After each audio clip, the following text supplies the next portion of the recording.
Educating, informing, serving. Fact TV, keeping government honest.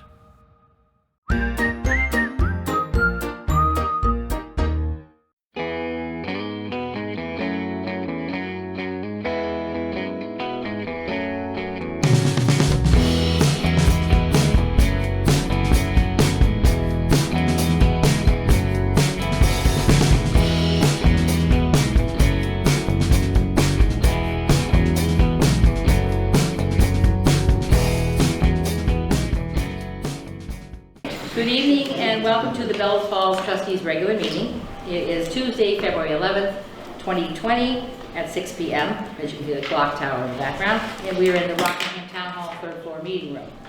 I'd like to call the meeting to order and ask, are there any additions to the agenda for routine administrative matters and or pressing matters that will require ratification at a future meeting? I have none. Okay. And I hear nothing from anyone else. Moving on to approve the minutes of the regular meeting from January 14th and the special meeting from January 28th, 2020. I'll make the motion to approve the minutes. Both sets? Both sets. Sorry about that. Need a second? I'll second. Is there any discussion on the minutes? Okay, I do have something before we approve them. I just want to make sure I see that, just want to make sure to point out to people that we have the meeting rules are posted on the doorway. We have been remiss in not having it there, but typically we are always in the lower theater, which of course the elevator is still broken. But those minutes address the way we behave here and ask that people are polite and try not to mention people's name, make accusations during public comment and other places where we would have to record them. Just to be fair to everyone who is here to address any concerns that someone may bring up. All right, so moving to move to approve the minutes. All those in favor signify by saying aye. Aye. Aye. Oh, wait, you can't. Oh, I'm sorry, we have to do voice vote. Jim McCall? Jim McCall, aye. Jonathan Wright, aye. Deborah Wright, aye. Stefan Golick, aye. Gary Liquay, aye. Okay, the motion is passed and the meeting minutes are approved. Thank you. Yes, thank you for catching that. Public comment items not on the agenda. Sure. Oh, you can? Go Yep, I'd like to take the initiative and mention tonight that we have a special guest, a distinguished guest, who's a hometown boy, been in service a lot to this community, the town and the village in the state of Vermont. And he's here tonight helping us with some items on the agenda, and it's Michael Bellows. Thank you, sir. Thanks for coming down tonight. Well, it's part of my job, number one, so. Pass that up. But beyond that, it's a pleasure to be back in Bellows Falls, my own stomping grounds. And with all that's going on in this country, for the board and the town that I come from, to endorse civil, polite government on my return to town is absolutely astounding and amazing, and you are to be congratulated for doing that. If each and every body across our land did that, we would be living in a much better country.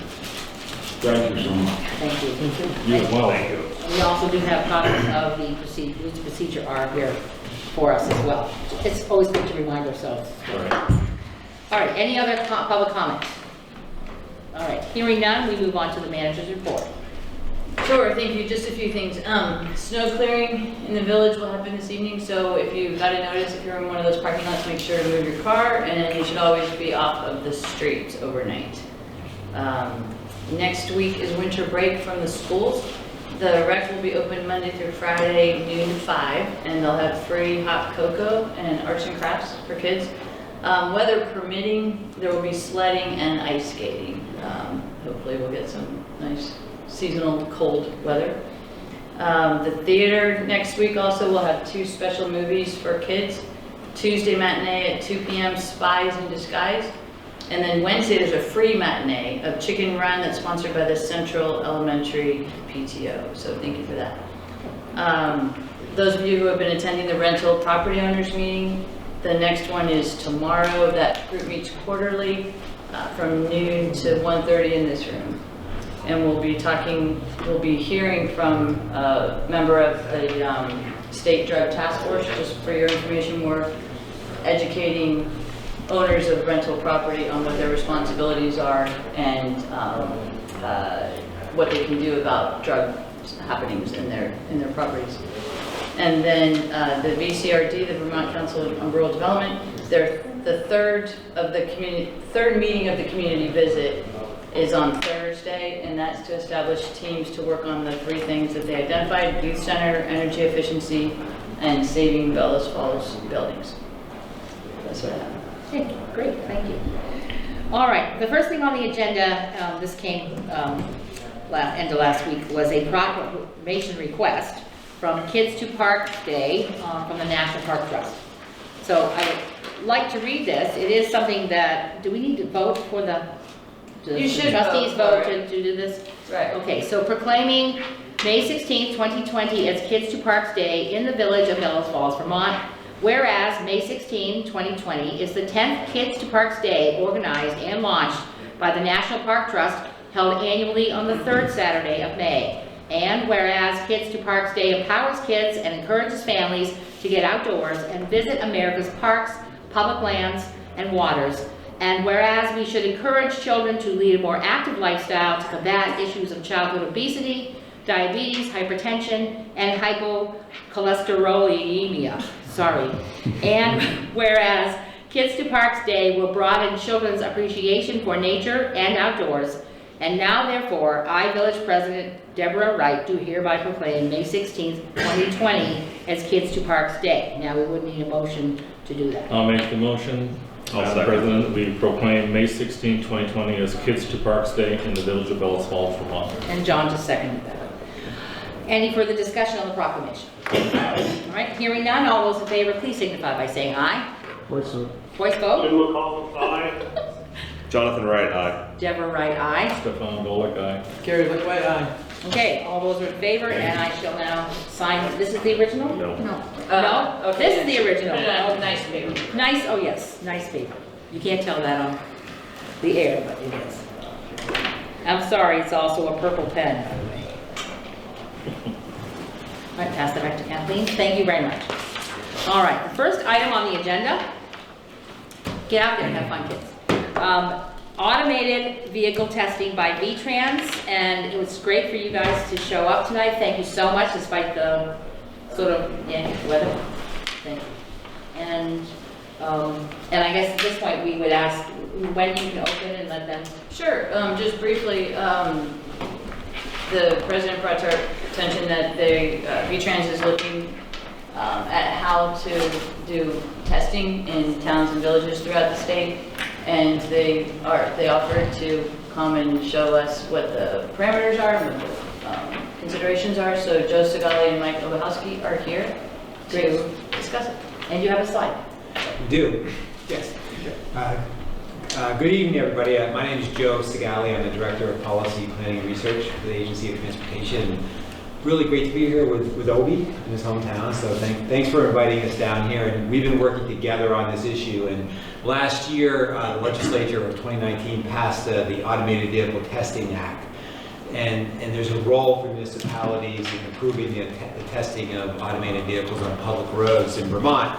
So I want to give you some background information about automated vehicles themselves, so we're all kind of got the same level of understanding, and then talk about the act, and then what what sort of the next steps are. If this is something you're interested in doing in your community. So I think that's my first slide right there. I will talk a little bit about benefits and consequences as well. So automated vehicles have a bunch of equipment on board. They have the software that runs the artificial intelligence that can interpret the environment around the vehicle and make decisions about driving.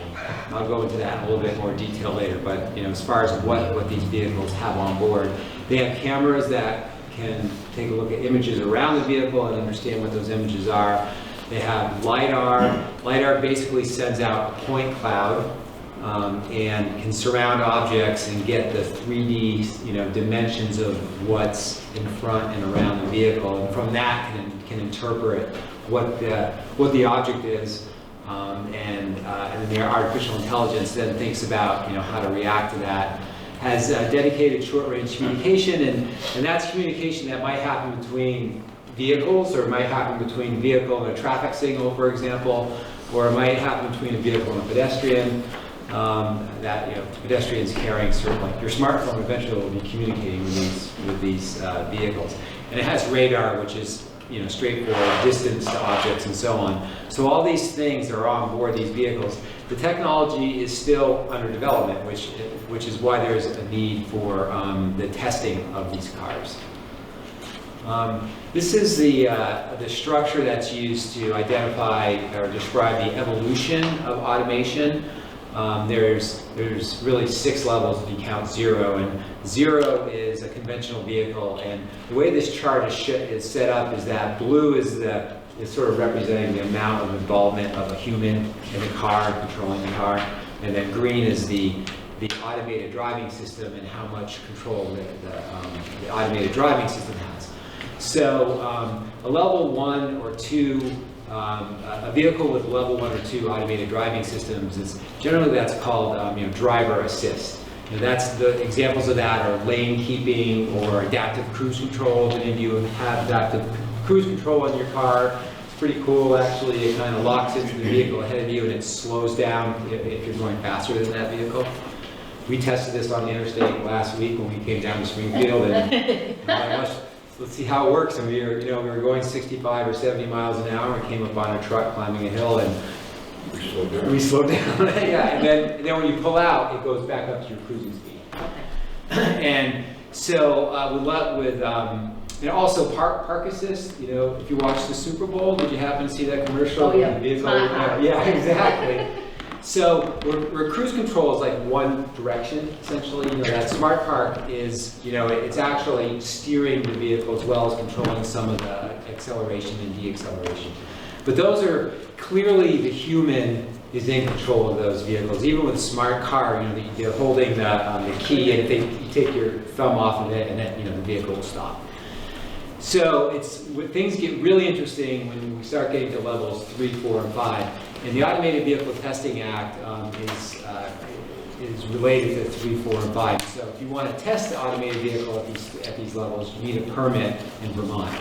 So with level 3, what that means is the automated driving system has the ability to do all of the dynamic driving tasks as they're called. So that is being able to identify an object and react to it, and steer the vehicle, accelerate, and do everything that a human does to drive the vehicle.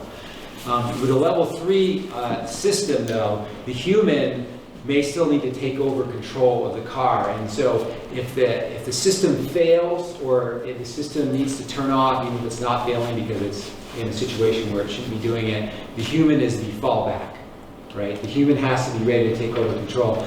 And the analogy is, it's sort of like, in this room there's a fire alarm. And so, you weren't thinking about it until I mentioned it, but if the fire alarm went off, you would know what to do, right? And so it's the same sort of thing. The vehicle will notify the human that they need to take over control, but there still is a little bit of readiness factor there. When it moves up to level 4, the difference is the automated driving system can also serve as the fallback position. So if something happens, the vehicle has the ability to pull over, for example, and get off the road, or limp home, possibly. And so there still might be situations where the human is driving the vehicle. And so these vehicles, as well as 3, may only operate under certain conditions called the operational design domain. And that means that maybe it's just a college campus, or maybe you've designated an area in downtown Bellows Falls where these vehicles are going to run, And so it has defined geographic limitations, or it may only be during the daytime, may only be when there's decent weather, and so on. So there's some limitations about when and where the vehicles operate. Level 5 is complete 100% self-driving vehicles. And if there's a human on board, they're not doing anything other than being a passenger. I mean, there may not even be a human on board, right? They may be delivering a commodity. It might be a self-driving truck or pizza delivery, which is being tested in Michigan right now. So the Self-Driving Act deals with levels 3, 4, and 5. So a common question is, how fast are these coming? are these vehicles coming? There's been different forecasts.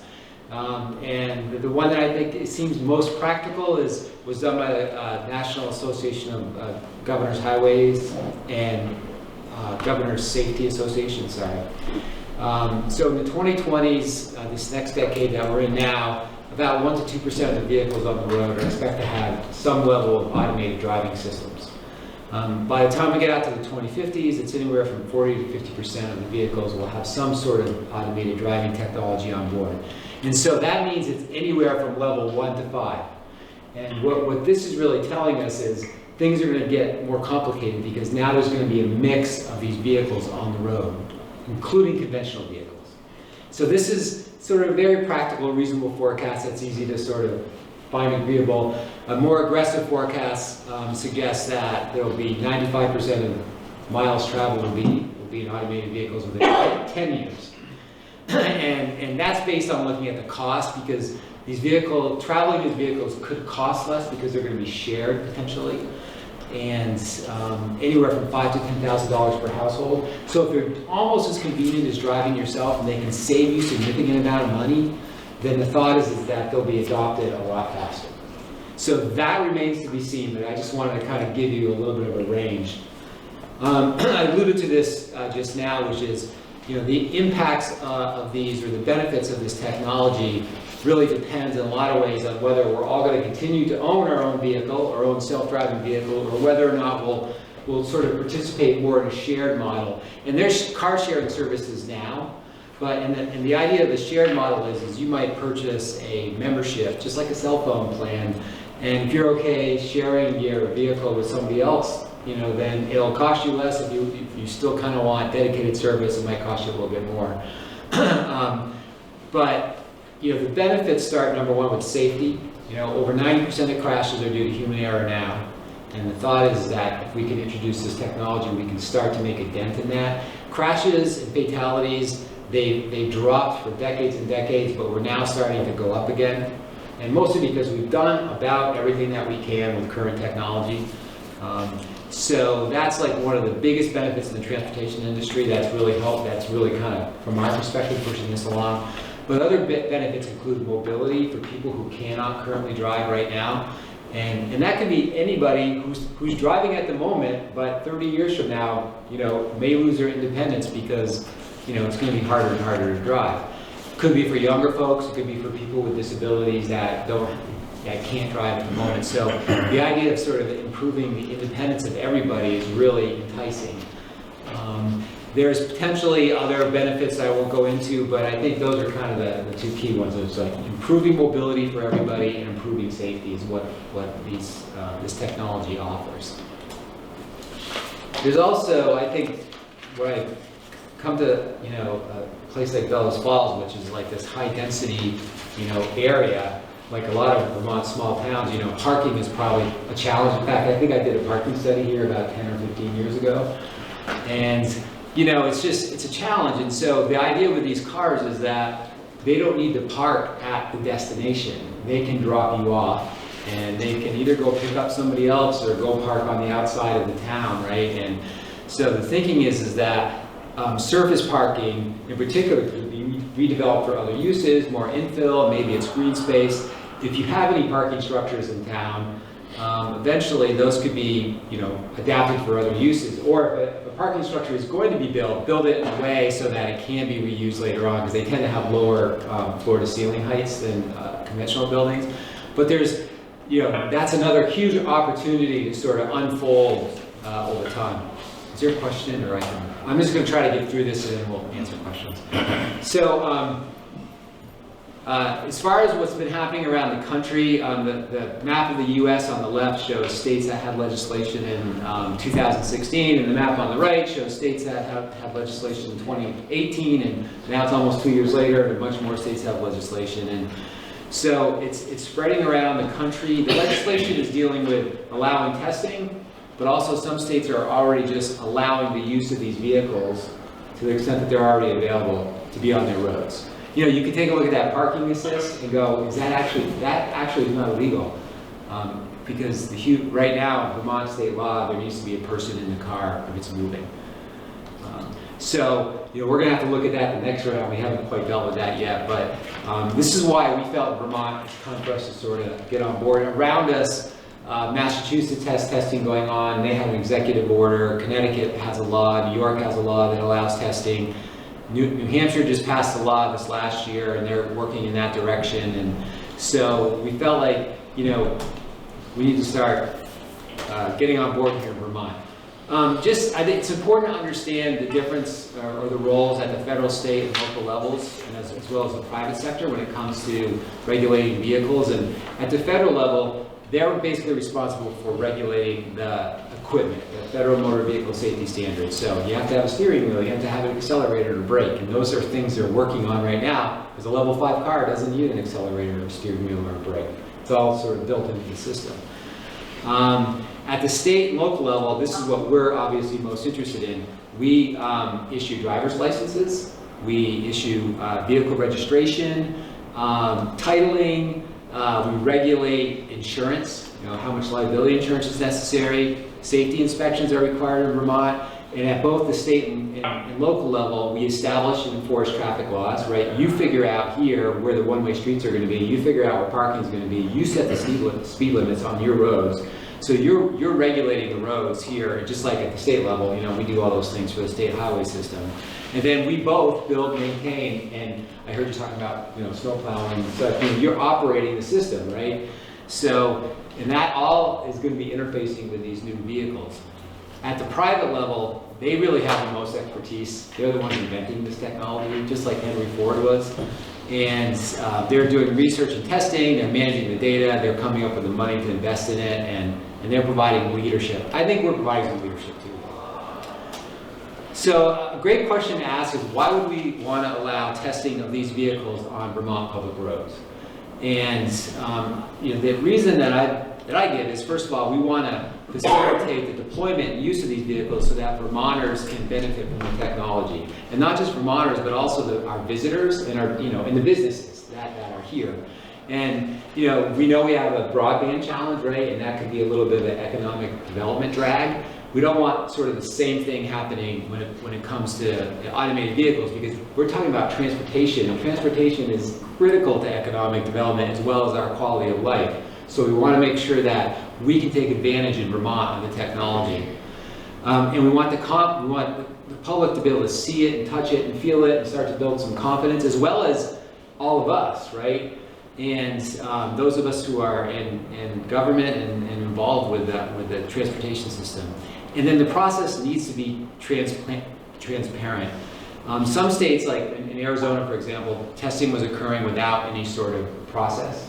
And these vehicles were out on the road, and members of the public were getting frustrated, and they were throwing things at these vehicles because they act a little bit different, and they move a little bit slower right now. So, this is Vermont. Public participation is so important, and so that's why we've taken this approach.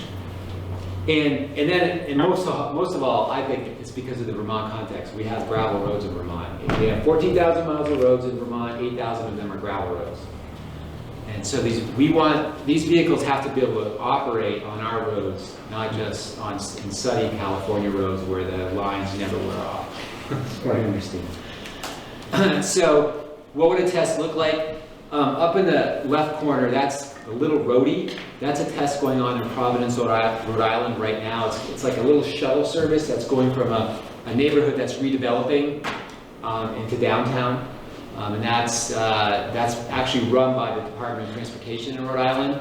The middle one on top is an Uber. I think it's a Volvo actually, but it's an Uber car that is running in Pittsburgh. And my niece goes to college there. She actually got on one of these and didn't really realize it. And of course, there's a safety driver on board, but there was no hands on the wheel. It took them where they were going. On the right is just showing these vehicles, with a cyclist on the road. Bottom left is in Minnesota. That's actually a test track. So they were testing these vehicles under snow conditions, still pretty controlled conditions. And that is, simulating a pedestrian, and will these vehicles stop in time for the pedestrian. And then still another shuttle one, just a little bit of snow. I was trying to look for some snow examples. Not a lot of snow examples. And then on the right is the pizza delivery in Ann Arbor, Michigan. Okay, so now I'm gonna kind of go into the testing act itself and generally how it works, and I know there's a lot of info here. But first and foremost, it's the traffic committee the traffic committee in Vermont is the Secretary of Transportation, the Commissioner of the Department of Motor Vehicles, and the Commissioner of Public Safety, which is state police. And they are responsible for issuing the permits to allow for testing on highways in Vermont. If the testing is going to occur on state highways or Class 1 town highways, they don't need, no local approval is required. For any testing that occurs on Class 2, 3, or 4 town highways, the municipality, the legislative body of the municipality has to pre-approve the testing. So you would have had to say in Bellows Falls, we're okay with testing happening on these roads in Bellows Falls under these conditions. You're not issuing a permit, you're just saying testing is welcome and allowed here. When the tester comes, they can test here, but they still have to go through the traffic committee to get the permit. Municipalities can pull their approval at any time. So just the local control is there. The exception is Class 1 town highways. And Class 1 town highways were left under the control of the traffic committee because if there needs to be some continuity. You're not responsible for modifying any of your roadways. So if a tester wants to come in and do some testing here, and they say, well, we'd like certain things done, I'm not even sure what those would be, but you're not required to do that or pay for it. You may want to. I mean, you may decide this is great for Bellows Falls and we're willing to work with you, and if you need a little bit of this or a little bit of that, we'll kind of make it happen, but it's not required. And same thing at the state level. We're not required to implement things, but we may decide we want to do it and partner with them. I think those are kind of the key points. As far as the testers themselves, first and foremost, there always has to be a human being inside the car ready to take over control. It doesn't matter if it's a level 3, 4, or 5. And the legislators, when we were working on the bill, it was just like, that's the way it's going to be, period. We're not comfortable yet with letting the technology on the road without that happening. The operator has to be at least 21 years old. They must pass a background check, and their blood alcohol content has to be less than 0.02, which is the standard for school bus drivers. They are required to provide $5 million of liability insurance. Right now, liability insurance for conventional cars like $40,000 or $50,000, something in that range. The vehicle, the system on board has to be able to know what the rules and the laws are and comply with those, and it has to be identifiable so that emergency responders and the public know that that's the vehicle, what they're looking at. Right now, I'm wrapping up the guidelines or the guide for the permit application, and has all the details in it. It's asking for information about the experience of the tester and information about the driver, the testing plan about when, where, etc. There has to be a first responder interaction plan provided, which is if these vehicles get into a crash, and a first responder is approaching that vehicle, you need to first of all know that it's an automated vehicle, but understand how you're supposed to approach it, because maybe it could start moving. And so that has to be all spelled out. And information about the vehicles themselves and insurance requirements, and also importantly their state and municipal indemnification, so that if there's a lawsuit, they have to defend the municipality or the state. You still may decide to do that yourself, but they're sort of on the hook for that. So the next steps is we've been out talking to, I know that President Wright, you were out with the training sessions. Yeah, municipal day. Yeah. And so we've been, I've been going out talking to people and just saying, here's what's going on. If you're interested, we'd be glad to come and talk to you, which is why we're here tonight. And so inside of that guidance, there's a draft resolution. VLCT is looking over that right now. It's a resolution that you could start with if you wanted to allow the testing on your highways. And so we're going around the state, we're doing that, and the next big thing is really just releasing the guidance for comment, and I expect to have that in about a month, that's out there, And, you know, if it's something you're interested in moving forward with, you know, I'd be glad to come down. Probably the best thing to do would be to establish a small working group with, including, you know, people, folks, your staff from the road crew, and as well as police and other emergency responders. And we would start talking about, like, you know, where might this happen? What sort of conditions do you want to put in place, and so on. And so I'd be glad to kind of come do that, you know, if this is something you want to start moving forward on. Well, I'm certain this is the reason why we asked you to come. At this point, the board has questions about what we're doing here. I'd like to start. Do we have a law in Vermont allowing the A/B testing at this time? We do have a law. Okay. What's the purpose of this right now? I mean, The purpose is to go forward as a community to say we are interested in being a demo site for A/B testing.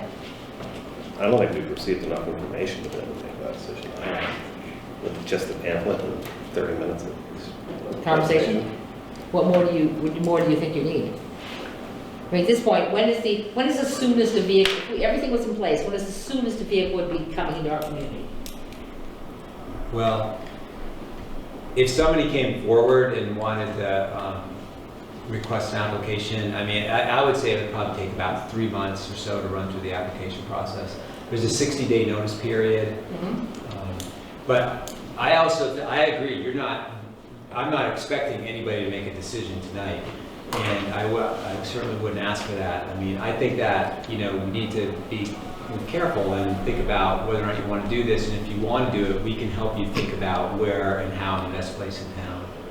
The application itself is going through a process of being reviewed by a consultant to make sure that we've done what we're supposed to in the application, and that we're not bringing the state of Vermont into any adverse position. And that won't be done until May or June is when we'll be releasing. Right, so the application guideline, which has details in it, will be out for public review in about a month. And then it will, after we get comments, we'll make some revisions, and then the traffic committee itself, I'll be asking them to adopt it, so it becomes kind of, these are the steps you're going to follow. But that's the plan, and so once that is out and ready to go, then we will be ready to accept applications. So it's a few months out, Yeah. basically. Yeah. The one thing that I take solace in is this is set up what I call local control plus. Because once you sign up and allow certain of your roads to be used for testing, you can, on a whim essentially, withdraw that permission. So towns are totally independent. So you were talking about putting together, have further conversations with, say, management and department heads who would have some impact on what would work. Can we do this before an application is available? Oh, sure. Oh, absolutely. And you know, it's called municipal pre-approval because there won't be an application in front of you necessarily. I mean, I don't know. A tester could come and say, "Oh, I heard Bellows Falls is interested. You know, I'd like to work with you directly," and and that'd be fine too. But it's still you have to say it's okay on your streets. Yes, Wendy? Just a brief comment. This would likely need to be coordinated with the town since the town is in control of the street. So Okay. we would have both municipalities working together to contact you. I mean, that's great. And you know, we were up in Springfield, I think I mentioned a couple weeks ago, and you know, I think it would be great to get a pocket of towns that are next to each other that are really interested in doing this, and they seem to have a similar interest. You know, they asked us to come just like the way that you asked us to come. Stephanie, No, I was just going to ask you, because I read the article on BPR about Springfield. I didn't know, are there other communities in Windham County or Windsor County that are doing this? No one has reached, no, not yet. now we need to get Chester, so. Yeah. So if we go ahead with this, then we'd have continuity and go right into Springfield. Yeah. Okay. So at this point, what do we do next? I mean, John said he's not ready, he thinks he needs more information. Well, We're they not don't doing even an have application. they don't even have an application Right, to yeah. be able, so we don't even know what Right. the application process is to be even allowing it. So even making a vote to allow it now is premature, I would think. I agree, I like the idea, but at this point, we're way ahead of where it needs to be for us to be able to act A on it. little bit more information in the next few months, right, as well as a possible But they don't have to- application. I mean, it's this is a political system and a bureaucracy, so they still have to get the permit application Right. to be able to have approved, to be able to send out before anyone can even fill it out to return it, to request to test vehicles. The legislature asked us to have that application ready by January 1st of 2021, and it appears that we're going to be done sometime in May or June, so we're ahead of the schedule. Primarily because Joe has really put his shoulder to the task. But I think, I'd be willing to come down in the next, whatever, some reasonable amount of time. Oh, I think a good next step is, let me get you the guidance, so you can read it and sort of see what it says. And then I'd be happy to come down and, meet with whoever to start kind of laying out what a plan forward and which is really just where are you willing to allow this testing to happen? And I think there would obviously it'd be good to have a public process around that. This is what is being proposed. You said it was a 60-day, there's a 60-day notice. Is that a 60-day notice? Like if our community said yes, and we were moving forward, there still has to be a public comment period of 60 days? Is that what you're talking about? There's a 60-day notice after the state receives a permit application. We have to give the municipality 60 days notice. So you will have pre-approved, let's just say you will have pre-approved testing in Bellows Falls and Rockingham. And so testers are going to look at the map and go, wow, there's this pocket of towns here. And so we want to submit an application. We may not get an application for 6 months, maybe a year, I don't know. But once we get that application, we then give you notice And there's a 60-day waiting period for that. yeah, so that you have time to think about it. And we're encouraging anybody that wants to test here to come talk to us even before they submit an application. So, because I'm really seeing this. We all know we have lots of permitting processes in Vermont, and I see this as we need to collaborate and work with the testers because they're going to be on our roads, and it's a short-term thing, really. The testing, it might last a year or so, and so we want to be working together with them. We don't want to be the regulator behind the table saying you shall do this, that, and that. We want to make sure we're partnering with them, but we also need to be able to hold them to certain standards. Of course. Now, Joe, you mentioned earlier in the conversation a resolution that somebody was looking at. What's the body or content of that? So it's the resolution is something I put together that says basically why you as a town, at a village board or whatever, here's the reasons why you're allowing testing on your roads. It's going to improve mobility, it's going to improve safety, it's good for Vermont, where there's a few kind of points, and it lays out some of the key requirements that you can withdraw your approval, and the stuff that's in the law. It kind of puts that back in the resolution, and then it provides, just where you can put in information, these roads, this time, these conditions. It's just a template that you can use and modify. And so I just asked, VLCT has seen it, it's in the guidance, and they said, we have some comments. I'm like, okay, well, give me your comments and we'll incorporate those. And so really, there's nothing for us to do at this point. No, there isn't, and I appreciate you asking us to come here because I think it takes time, right? It's like, let it sink in. I just wanted to provide some information so you understand, get the big picture view right now, and lay the groundwork, and then. Right, the first step of this process is educate. Jake, did you have something? Deb, I am interested in this for many of the reasons that the gentleman cited, but obviously two things that are critical, of course, is safety to our population and also communication. So anyway, but by and large, I am intrigued with it, and see us be part of the testing. Okay. Great, so I believe that would be it at this point. Does the audience, anyone have a question? Yes? We have like three. First of all, 3. so when you say testing, like an application for a test, who's doing this test? I mean, is it private people? Is it corporations, people that build these things? I don't get the test part. Who's applying to test the vehicles? Yeah, it's, for example, Google has a subsidiary called Waymo. And so they have these cars that they've retrofitted with their technology, and so they are running the tests. So they have vehicles on the road, and they're running these vehicles and evaluating them. There's a couple tests going on in Boston right now, and like I said, the one in Rhode Island. The one in Rhode Island is another way to do it, which is the State Department of Transportation is basically funding the test. They've brought in the company, but the company's working for them essentially. So it can go either way. It can be a completely private sector entity that has a technology that they want to put out on the road and that they want to test, or it could be, public sector working with them. Or Follow-up question is on this permit thing, the 60-day hearing that you were just talking about. Yep. So if Stefan applied with his company and he got the permit to go test the vehicle on whatever roads they say we could, you have a hearing on that. Right. That the municipality can be part of. Right.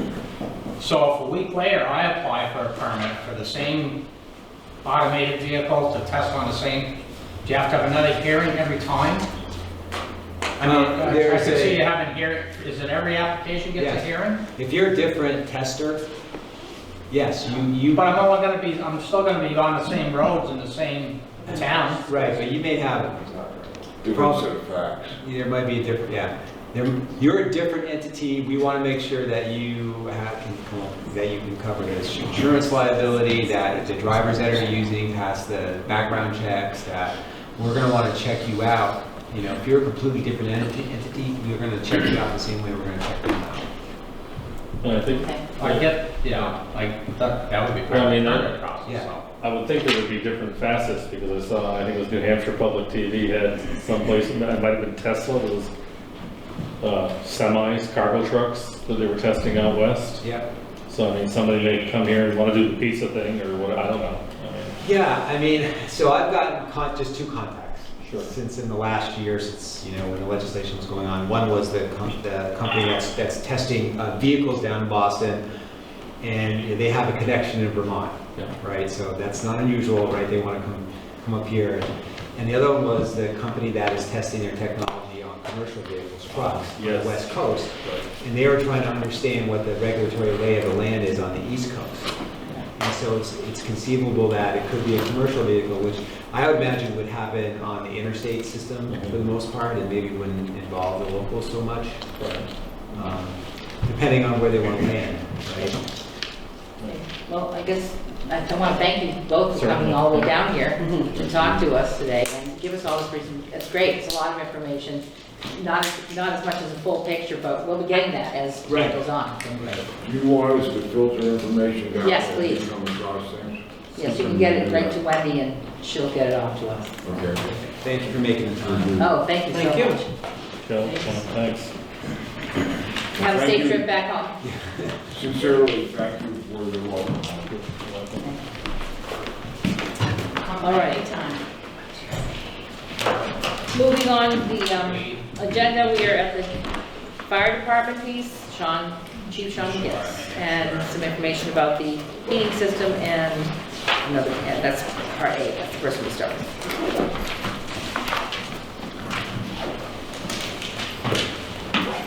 Right, do you want me to just start it out? Yes, sure. While You we're were getting provided the responses at the last meeting, January 14th meeting. You received responses to the request for proposal. And Sean has met with John, it's not Heisler. Hislop, yeah.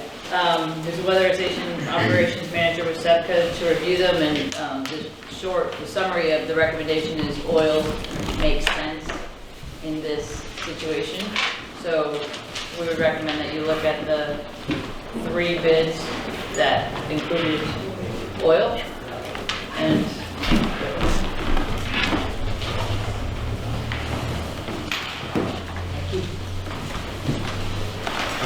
All right.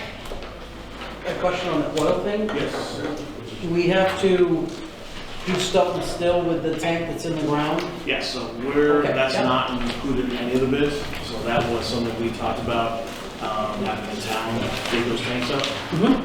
And while we got the tanks up, we would repair hopefully repair the leak in the foundation. Contract, yeah. So let's stop for a minute here and go back to the beginning, because if I remember correctly, first, what is wrong with the heating system currently? What's triggered this is the chimney is tearing away from the building. Right. And the underground tanks have been in there since the building was built. We're guessing around 1984. Yep. And so they need to be removed. And address the leak at the corner.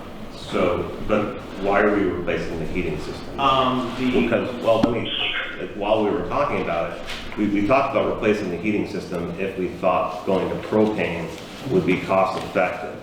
So since we're talking about not going to propane because of the cost effective, why are we talking about spending $25,000 to replace a heating system that is already in there? I mean, it's slightly more efficient, but the return on the investment is out over 30 years on this. That's up to the board. So both people, everyone that has come through, of course, has commented on the age, which is about just under 25 years old, the boilers, I believe. So you can obviously get some more life out of the boiler. It was, like I said, it was driven by the chimney and the need to remove the tanks. Okay. So there's still added cost of replacing the chimney if we go with oil, correct? Yes. Right. either way we have to replace it. But we Either way, take the chimney down. the chimney's gotta, the Right. existing one has to be taken down and the one needs to be put up. The tanks need to be removed. Right, exactly. Well, do the tanks need to be removed? Have we done any testing about the tanks? I mean, it's not like they have an expiration date on them that have to come out of the ground in a certain year. No, but we need to excavate in the area. Right. And I'm going to guess with the age of the tank, everyone that I've talked to has recommended that we pull the tanks. But we still But that's test not even included in this price. No. New tanks are, but not the price of the. Really, because I didn't see new tanks in there or This is replacing oil them. burner. It just says oil burners. Doesn't say anything about tanks. I believe that if you look at all of the quotes, they include 200, most of them include two 275. I think both Coda and Decamp include two 275-gallon tanks. And James and James is. Right, but those are inside, not buried. Yes, Right. yes, So that's replacement of the tanks. yes. That's just a replace, but it does not include digging up the old tanks. Those old tanks. Okay, so recommendation, but we still haven't tested the tanks to see if they actually need to be replaced.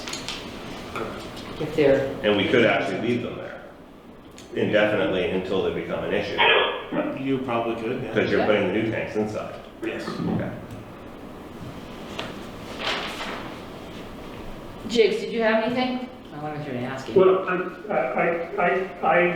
I agree with the recommendation. I think the old tank, the tank underground, ought to be pulled. If it's not leaking, we're fortunate. If it is leaking, we've got to clean it up. I think the only thing that's missing, I think, is that the replacement of the system and the installation and the new tanks. We ought to also have a number for the removal of the old tank, the demo of the existing chimney, and the repair of the foundation that's where we have a leak there. So I'm assuming that our budget, which we passed plus the article, will be enough to cover that. but I just want to be sure that it does.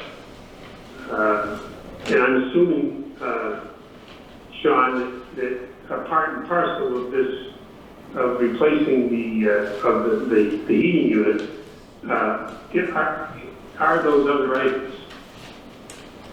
I missed the last one. Well, no, they're not. The estimate includes the two 330-gallon tanks, plus the oil burner and the oil boiler and the removal and disposal of the oil boiler, but not the tanks. And not the chimney, and not the chimney. That's not these figures.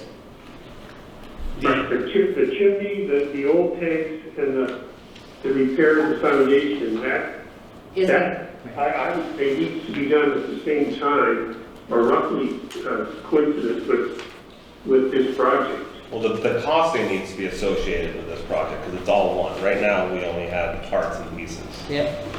But I'm not even convinced that saving $750 a year on the oil, that takes 35 years to pay out the ROI. So just at the point where we're starting to see a return on the investment of breaking even for replacing this system, we're going to have to replace that one. I would be more inclined to sit on this for a little longer and come up with a long-term solution and have a plan in place to deal with this. Although we do still have to fix the chimney. If we're Right. going to stick with oil, we have to fix the Well, we chimney. have to fix the chimney no matter what. Right. Then we don't have a price But on it. how will, Which is the one thing that we need to do, we don't have a price on. Sorry, Jake, what's up? I thought that the existing oil burner is over 20 years old. Correct me if I'm wrong. It is 24, almost 25. Yes. And then, Well, I mean, what is a reasonable life for these things? It seems to me that 25 years is going beyond 25 years is pretty risky, I think. We haven't had it evaluated to tell us what the life expectancy of it is. It could go 40 years. Well, one of the earlier reports I thought we received gave, the life of an oil burner versus a gas burner, and it seemed like it was something in the 20 to 25 year range for an oil burner. I believe that was the weatherization. I've been operating under the assumption that the existing system is near the end of its useful life. But Jonathan, if it isn't, then I certainly agree with you that we ought to be sure that it's time for the replacement. Mm-hmm. Well, I'm sure that its efficiency isn't up to snuff as far as the difference between it and a new boiler. If you read Yeah. it's only slightly behind. It's the matter of 6% efficiency. Right. Yeah. And the 6% takes 33 and a half years to pay out on replacing this. And if we're replacing oil burners every 20 to 25 years, we're replacing this one before it even has the reason to replace it, which is for the increased efficiency, has even paid out. I mean, I think we would do better to sit on this for a couple of years and come up with a long-term solution for the heating system there, replace the chimney, because more than likely we're going to end up having to use some type of fossil fuel anyway, so it's not like we're going to go to geothermal.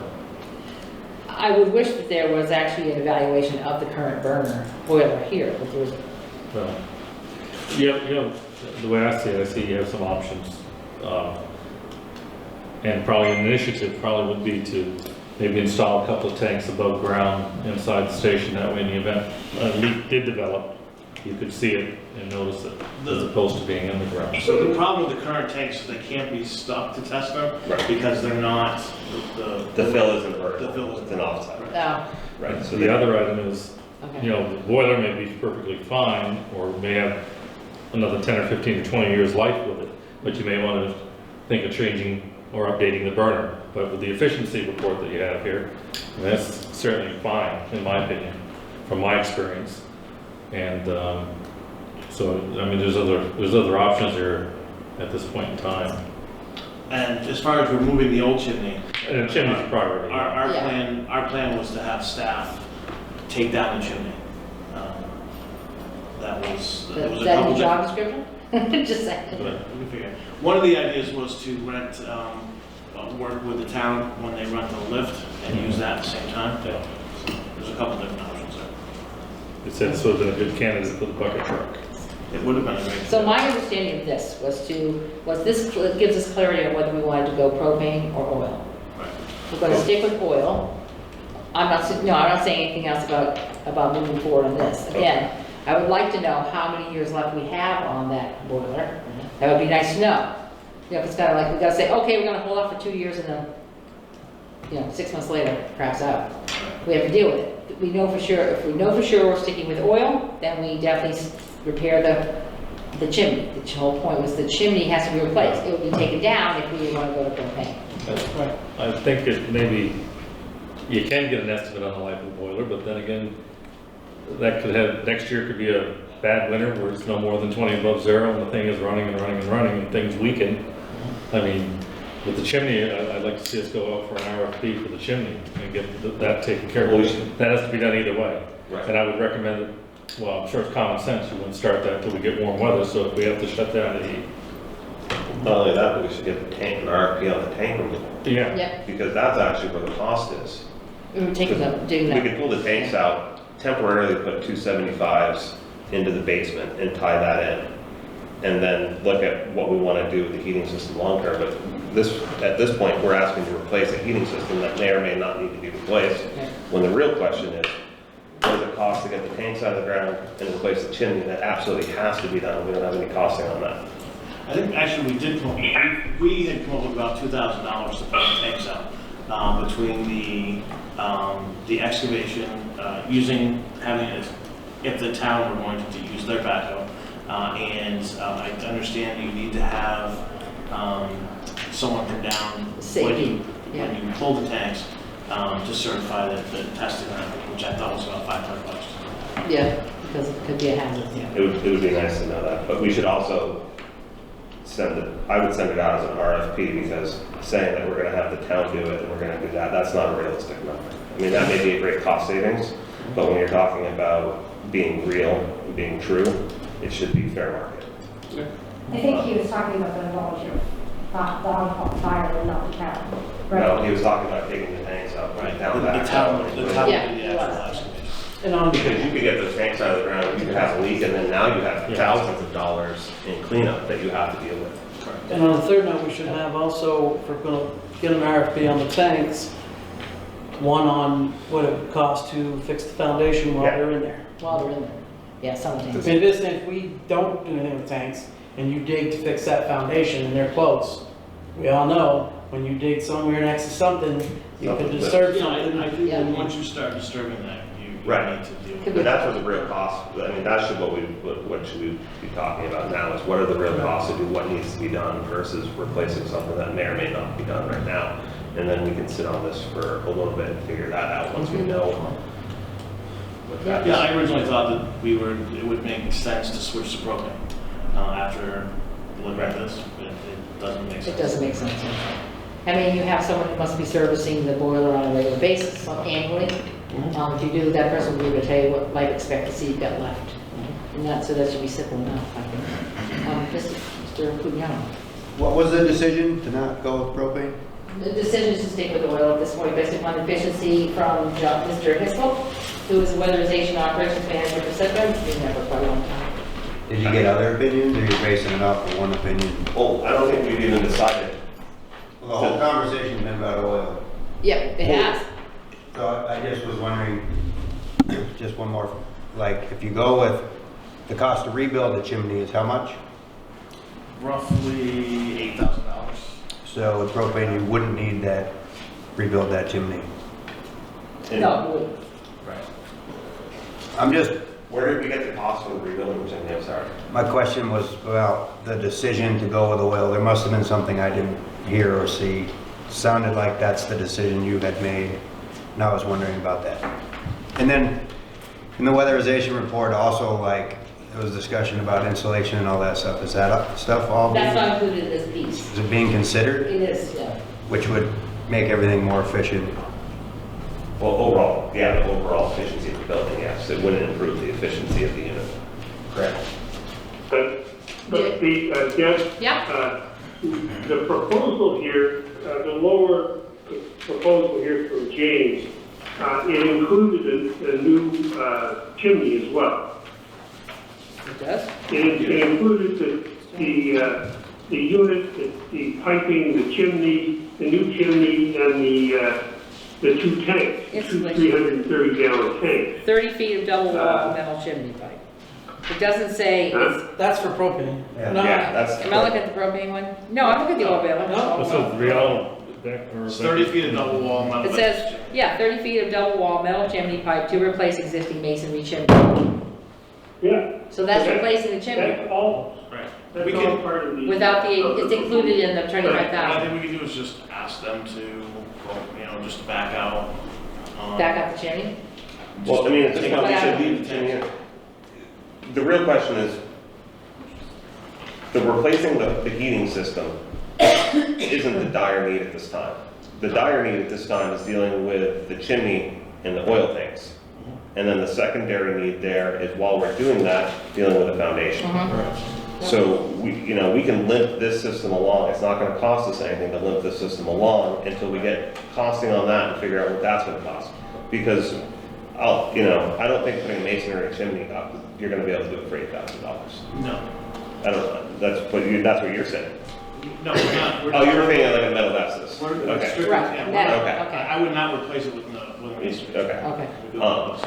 But, we really need to know what it's gonna cost us to replace the Yeah. tanks and then Well- work from the outside into that system. And Yeah. hopefully we can. But, when I was on the school board, we pulled the tank, we used a local contractor, and I was amazed at how inexpensive it was to pull the tank. So, I keep going back 24 years for a oil burner. To me, is pretty much the life, and that's where I thought we started from. Way back at the beginning of this thing was that we were kind of operating on borrowed time. A 24-year-old system doesn't have 20 more years to go. I mean, I think, Sean, there needs to be an expert, I know you had your guy from SEPTA, but couldn't he also comment on the health of this 24-year-old unit? I'm sure we can get someone to comment on that, absolutely. If I may, I'm looking at the estimate here, which I wish was broken out, by the way, instead of just like written out and then no figures for anything, so you can't tell, itemize what's going on. However, according to this, the estimate's only good for 30 days, and it came out on January 2nd, so now it's already expired. No, they're good till the 14th. It Some says of them, the date, okay, the 14th was the date that you guys did this, Yes. so it is good to the 14th. Yes, A couple more days, yeah, okay, yes. thank you. Right, so if you do want to proceed with any parts of this proposal, I would suggest that you direct us to talk to James and see if they're willing to extend the time period, that it's good. I would recommend going with a new plan altogether. Instead of just. Okay, yeah, what does the board feel about that? And, I don't mind looking at the boiler, but we need to just look at. The parts that we absolutely have to have. Yeah, the parts that we absolutely Yeah, I would have. go with just the chimney, the tanks, And the foundation. and see if. The foundation, Yeah, foundation, Right. yeah. We're only 3 months away from ending the heating season. Yeah, that's true. Okay, so we'll just reject all bids. Yeah. There's somebody in the audience, yes. I just wanted to say a couple things. One is, whatever happened to if it ain't broke, don't fix it? And I can tell you from experience, and I know Mr. McAuliffe said removing tanks are so cheap. I can tell you from experience that removing tanks is not necessarily that cheap. If it's dry, if we're talking about the tanks that are in the ground, if it's dry and there's, nothing has leaked out of it, but still, they're gonna wanna test them, and test them, and test them, until they find something wrong with the soil. And I can tell you that from experience, and I can show you the expenses for taking tanks out of the ground. I do understand it, but the broke, don't fix it, is that the chimney does need to get repaired.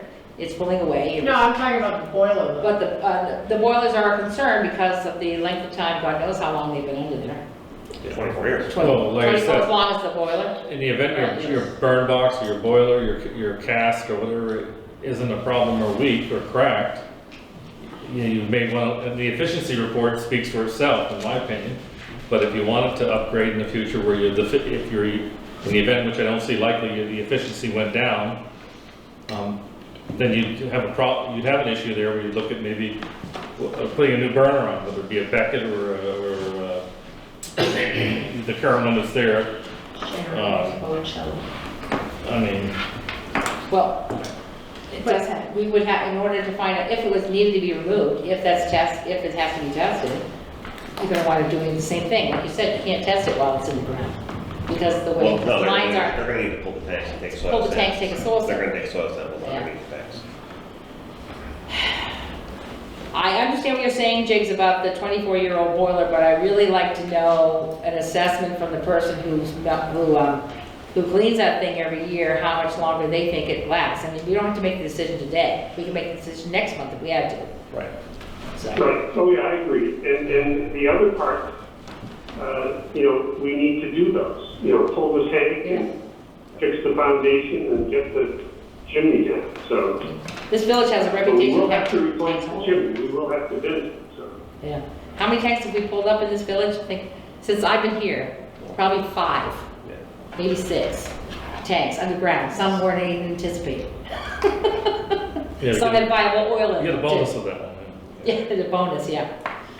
Okay, so basically going back to the drawing board, get new goods out there, so the parts that we do need to have, and find out how much longer we've got on that boiler. And do that. Anyone else? All right, then we move on to the second item under the fire department, which is the fire safety municipal agreement with the state of Vermont.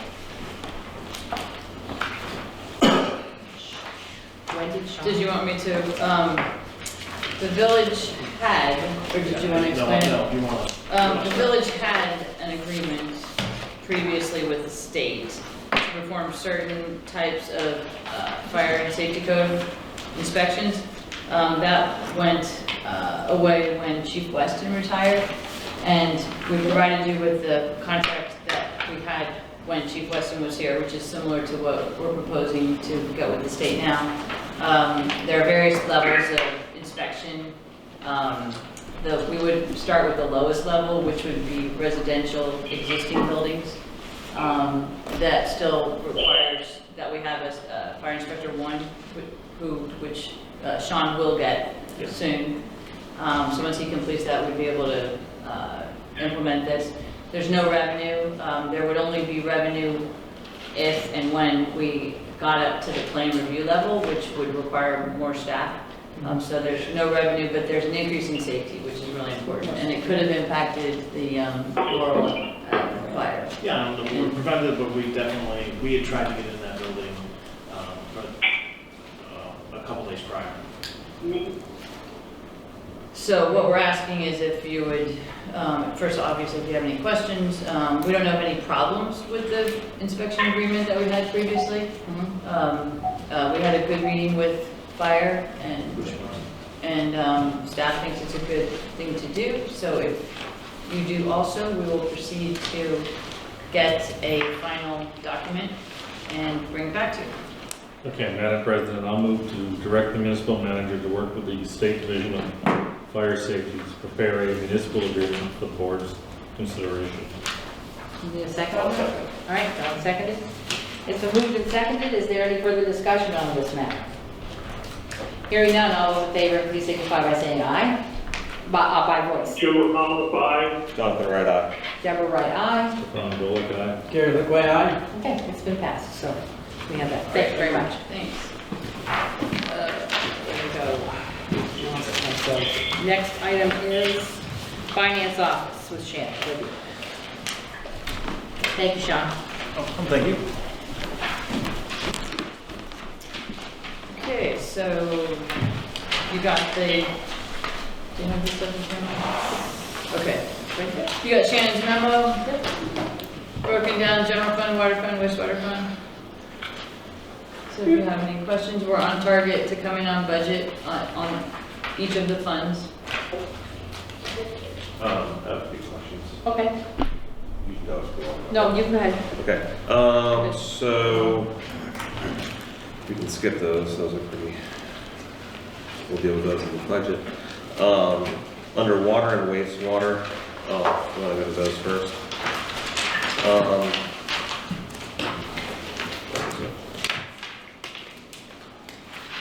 Basically, we're looking at total revenue and bond revenue proceeds. When are we expecting the bond revenue proceeds? Because it's a year after the project, right? Or no, we start paying a year. Yeah, so we have done all of the billing, and that was something that we had just done and accepted. Remember, we changed the terms? So we should be getting it any day. That was just finalized 2 weeks ago, though. Yeah, we don't get it in one lump sum, we get it periodically. As we submit invoices. Because we're 60% through the fiscal year, and total revenues for the water fund are at 26%, and the total revenue for the wastewater is 38%. And it's all due to the bond proceeds. So until those come in, we're going to be running out of deficit. So whatever we have spent, we receive back in either bond or grant funds. So the expenditures to the revenues will be even. When they come. And they will. So we don't have a cash problem, that's what you were asking. You're saying, is that something any day now? Yes, we just finalized all of the agreements on that. But we don't know when we're getting that $2.2 million that we're owed. Well, we can only bill for what we spent so far, and we should be seeing it in the next 2 to 3 weeks. And how much have we spent so far? Well, it's in each of the expenditure lines for the projects. Right. But So, we budgeted. 780,000 for water fund. Yeah. And So we're going to be $300,000 short on the proceeds from the bond revenue there. Because we anticipate $1,330,000. we anticipate the same amount for expenditures as we did for. Okay. For, we won't be short on. right, So so we're still. if we come in short on expenses, we'll come in short on revenue, but it'll be a wash, revenue to expenses. So we won't have a cash problem. I think Correct. that's asking. Okay, that's Well, the concern. when the money comes in, we won't have cash flow. Yeah, even before the money comes, we have a cash problem.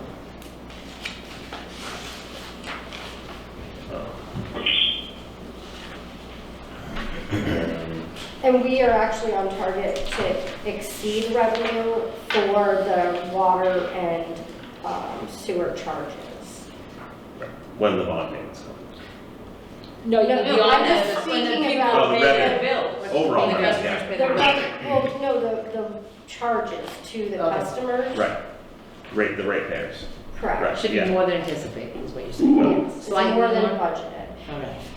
I just got concerned when I see outstanding, we're 60% through the year and our revenues are below half of what we should be.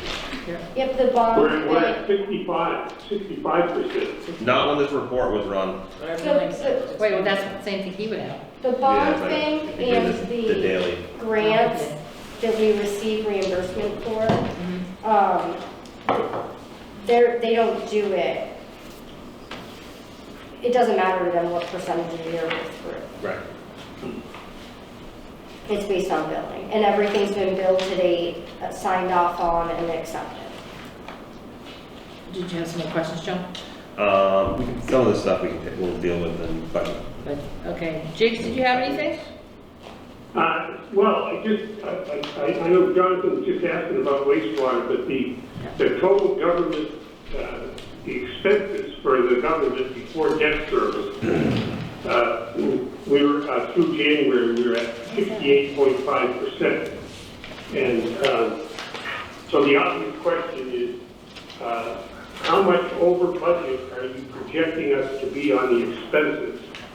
Not the debt service, because we're on budget for that. But I'm not anticipating, other than we had talked about the sludge and grit disposal, which is being offset by the additional revenue from it.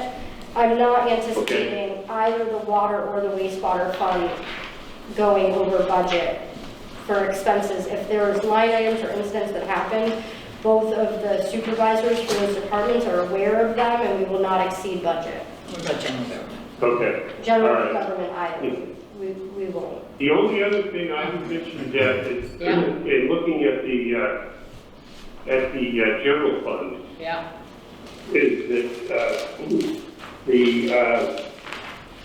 for the police department, you know, we talked about the shortfall of staff and offsetting the extra overtime. But when you look at the expenses to date, you know, a budget, we'd be at 58% for the police, you know, the salary part of the police budget. We're at 55.4, which is pretty close. yeah, close, yeah. And I think that in analyzing that account, and i.e. coming up with your overtime strategy, I think you've got to keep a sharp eye on that, the total cost of the salaries, because there's some other items, shift differentials, et cetera. So, again, I think it's a lot closer than I would have expected, considering that you're down. We're doing everything that we can, and we know it's your priority and it's our priority. We are literally doing everything that we can to maintain the police department and come in on budget.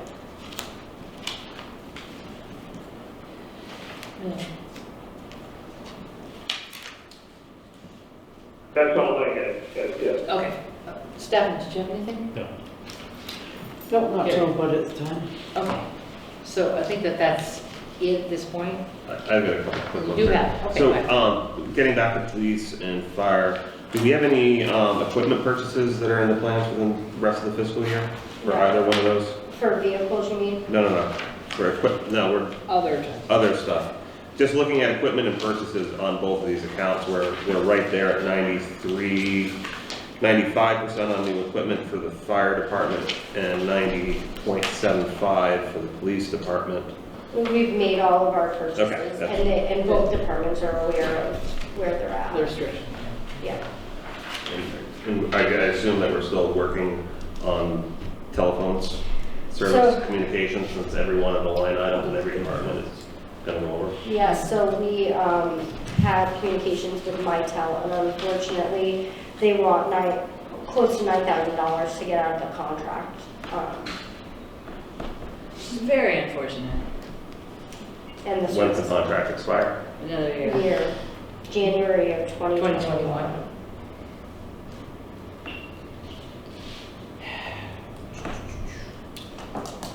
I have a question there once. Yeah. John's done. Yeah. On the fire department equipment, there's two lines. Can you tell me the difference? One says equipment expense, the other one says new equipment. I saw them both. One's for new equipment, one's for repair of old equipment. Oh. Like generator repair, stuff like that. Okay. Repair is not related to vehicles. Like radio repair stuff, like, I know there's a line in there for radios. Well, no, this one just says. Yeah, I know, equipment expense. And then new equipment. Mhm. Yep, Yep. It has to do with Oh, yeah. repair stuff gotcha. and maintenance.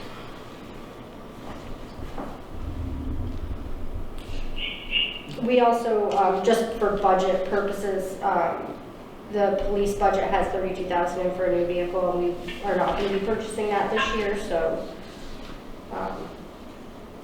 just to set your mind at ease for the general budget we have. Okay. Is there anything else? Jake, did you have anything else? No, I'm all set, yeah. All right, then we would move on to the overtime and compensatory reports. We do have him down here.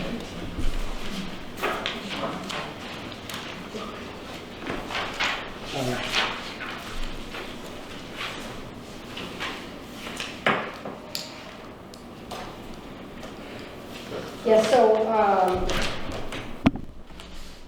wastewater has an employee that has to work the weekend. It's on a volunteer basis, so we had two separate employees who volunteered over the last 2 weeks. So that's where you see their overtime. I don't know.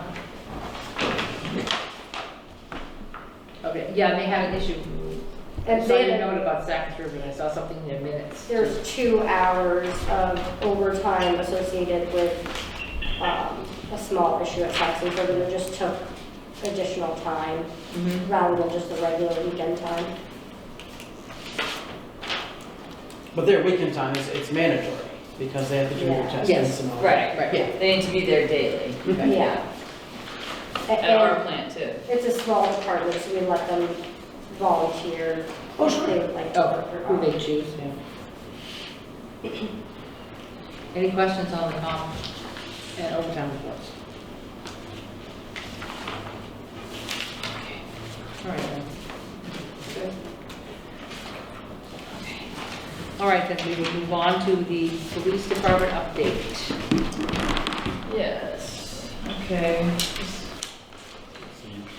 Brief update. Did you have any? I don't see it. I didn't see it. I'm sorry, go ahead, Maggie.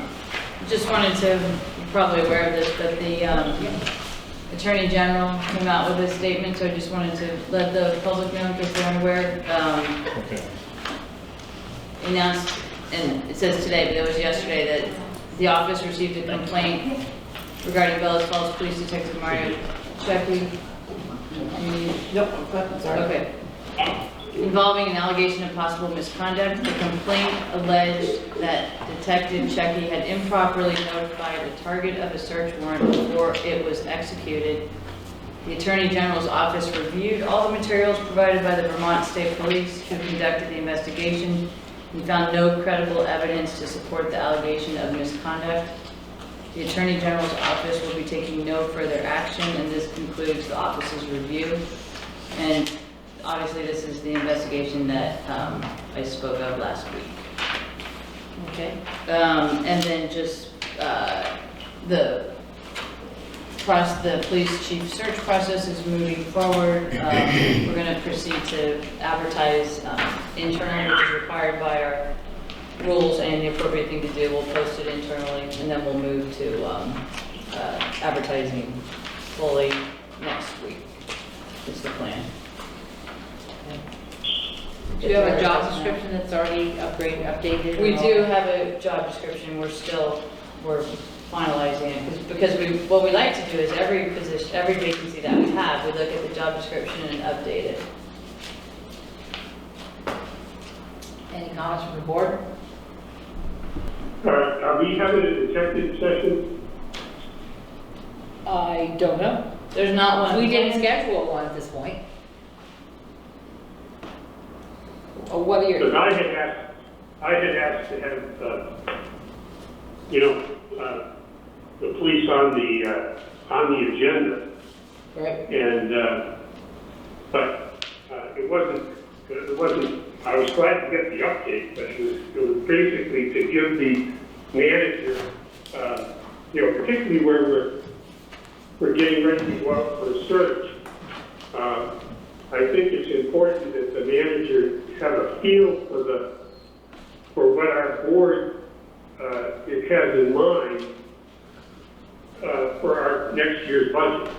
Mm-hmm. And I think if others on the board are like me, I'm looking to have a reduction in the budget. So again, I don't know how much, whether the board, other members of the board want to comment on that, but I think it's very important as we're putting together a plan to interview for a new chief that we have full disclosure in terms of what the outlook is for next year. Okay, but I don't believe that's something under which we can use an executive session. But that's something we have to talk about in open session. Yeah, So- well, that's why I bring it up. Right now. Like I said, I'm looking for a reduction from this year's budget, which obviously will affect the manpower, or the people power, whatever's appropriately stated. Again, we'll vet this during budget season, but like I said, I think it's an opportunity for our board now. I don't know if any of the other members want to comment on their outlook, where they're at now in terms of next year's budget. Right, We'll be starting that in a few weeks, so. right, exactly. And I understand where you're coming from. I know the usual procedure. The usual procedure is department heads choose their budget, build their budget, bring that to the manager. We wind up seeing it afterwards. And which in some ways that we wind up reverse engineering a budget. We wind up taking it back to its basics to figure out what it is this board feels would be an appropriate budget for a coming year. And working with the numbers given, we almost will always wind up going backwards, dialing it down, beating it down, whatever the board feels. Typically, it's never a let's grow the budget. That's never been the way I have seen any board in this community act. Might it be easier? And I always thought that if we had a more integrated way of doing the budget, that we would, we'd see numbers that we were more happy to see than what we wind up getting. That's my take on it. Does anyone else have anything else on this side? What's different this year, of course, is we don't have the chief, and and we won't have, certainly from the beginning, we won't have the police chief for the beginning of the budget process. So that's why I think it's important for our board to give Wendy some feedback as she prepares, because she's the one that's going to have to prepare. Well, we have the acting chief who has been handling the administration of the department, so we certainly have sufficient. Right, but that chief, the acting chief, has not built budgets. Actually, probably Or has he's. Well, my understanding was always that the chief built the budget. And Oh, the I chief- would say chief for the last I have 13, not 14 built the Bellows Falls budget, no. Okay, but other budgets, got it. Okay, that makes sense, thank you. Gaetano's first. Yes, Gaetano. So, is there any update? So I had a question about some things that weren't getting done as far as police department today. So I asked an officer who I ran into, and he told me they don't have the staff to do it.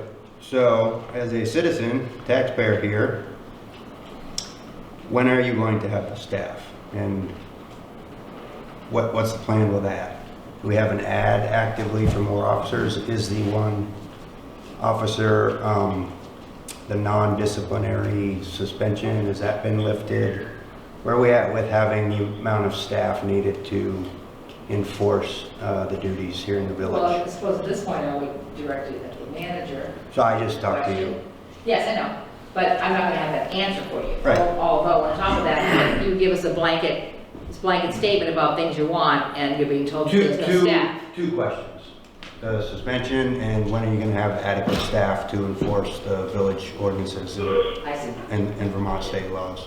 Okay, so then I would ask. Yeah, no news on the suspension. We would like to hire some part-time officers. The direction, the feeling I'm getting from the board, we discussed it, is you don't want more full-time folks hired right now. But part-time people can fill the gaps very effectively, actually. So we do want to hire part-time officers, and we've had a couple of starts, but we haven't gotten through that process. Did you have another question? Are you running an ad currently? I mean, what do you mean you'd like to Isn't have- there a police officer application on the Rockwell website? Well, we always have an ad at the academy, but we need to update the ad for here, for our local ad. Okay, so that's the answer to that. Okay, so as a citizen, I feel like understaffing, we're paying for the budget to provide it with public safety, and we're being told we don't have the folks to do that. It seems like that would be a large discussion from the board as to when are you gonna fulfill the duties that we're funding them to do. Okay. Well, I think we are short-staffed. We are working extra. We are having everybody out there. We are trying to do everything that we need to do as it is. It's not that we're not overworked and everybody is working a lot, because we are, but we are doing what we can do to get through this time. But does a citizen want to hear that? We can't do anything for you, we don't have staff. I certainly have not told anybody that. And certainly the officers may say that they're short-staffed because we are, and that's the truth. And we're not trying to keep that from anybody or anything. But we will respond to anything that we need to respond to, and we will deal with what we have. And I do understand that, I just wouldn't expect an officer would say, because it sounds more like an excuse than a reason not to get something done. And I would assume that if they have some complaint, they should be able to bring it to any officer, and then have, if they have to bring it up to you to get, prioritization, that's what they would go. They can come to any officer, they can certainly come to me. Wade, you had a question? I do have a comment. Follow up on that, at least to get an answer, because many people you talk to, they don't even get a response. So even though you didn't like your response, at least you got one, because oftentimes you don't even get one. My second follow-up to that is, I think that, and I don't know, over the last several years, there's been certain times where the topic of maybe having, or looking into the sheriff's department doing municipal law enforcement. I think you're at a perfect opportunity to look into that. At least investigate it, compare costs, compare services, the good, the bad, the pros, the cons. And I don't believe, and I could be wrong on this, but I don't believe it's been revisited for at least 3 or 4 years maybe, if not longer. So I just think that with everything that's going on, and has gone on, and the timing right now, as you're leading up to the timing of the year, it just would be wise to, if nothing else, investigate it. Just to compare. I mean, you don't know if you don't ask. It is, of course, an option that the trustees have considered. They have to consider all the options. I'm not saying that it's the right thing to do. I'm just saying that now would be a good time to at least initiate that discussion and compare what they got to offer versus, I mean, we already know where we're at and what we got. It's not,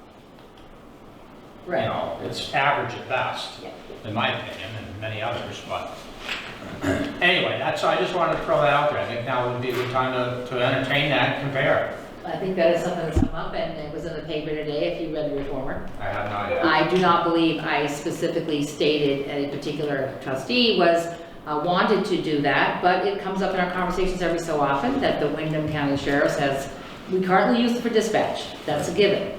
We already know that. We reduced the size of the dispatch office some years ago. I don't know, maybe 5, 6 years ago, maybe longer. And so they are already in our picture. They're in our, they're in our sights, so we know that. But we do have to look at what happens next. Many communities would like to have the policing that we have already, whether it's reduced or not, and they don't have it. And they use the Wyndham County Sheriffs. Are they happy?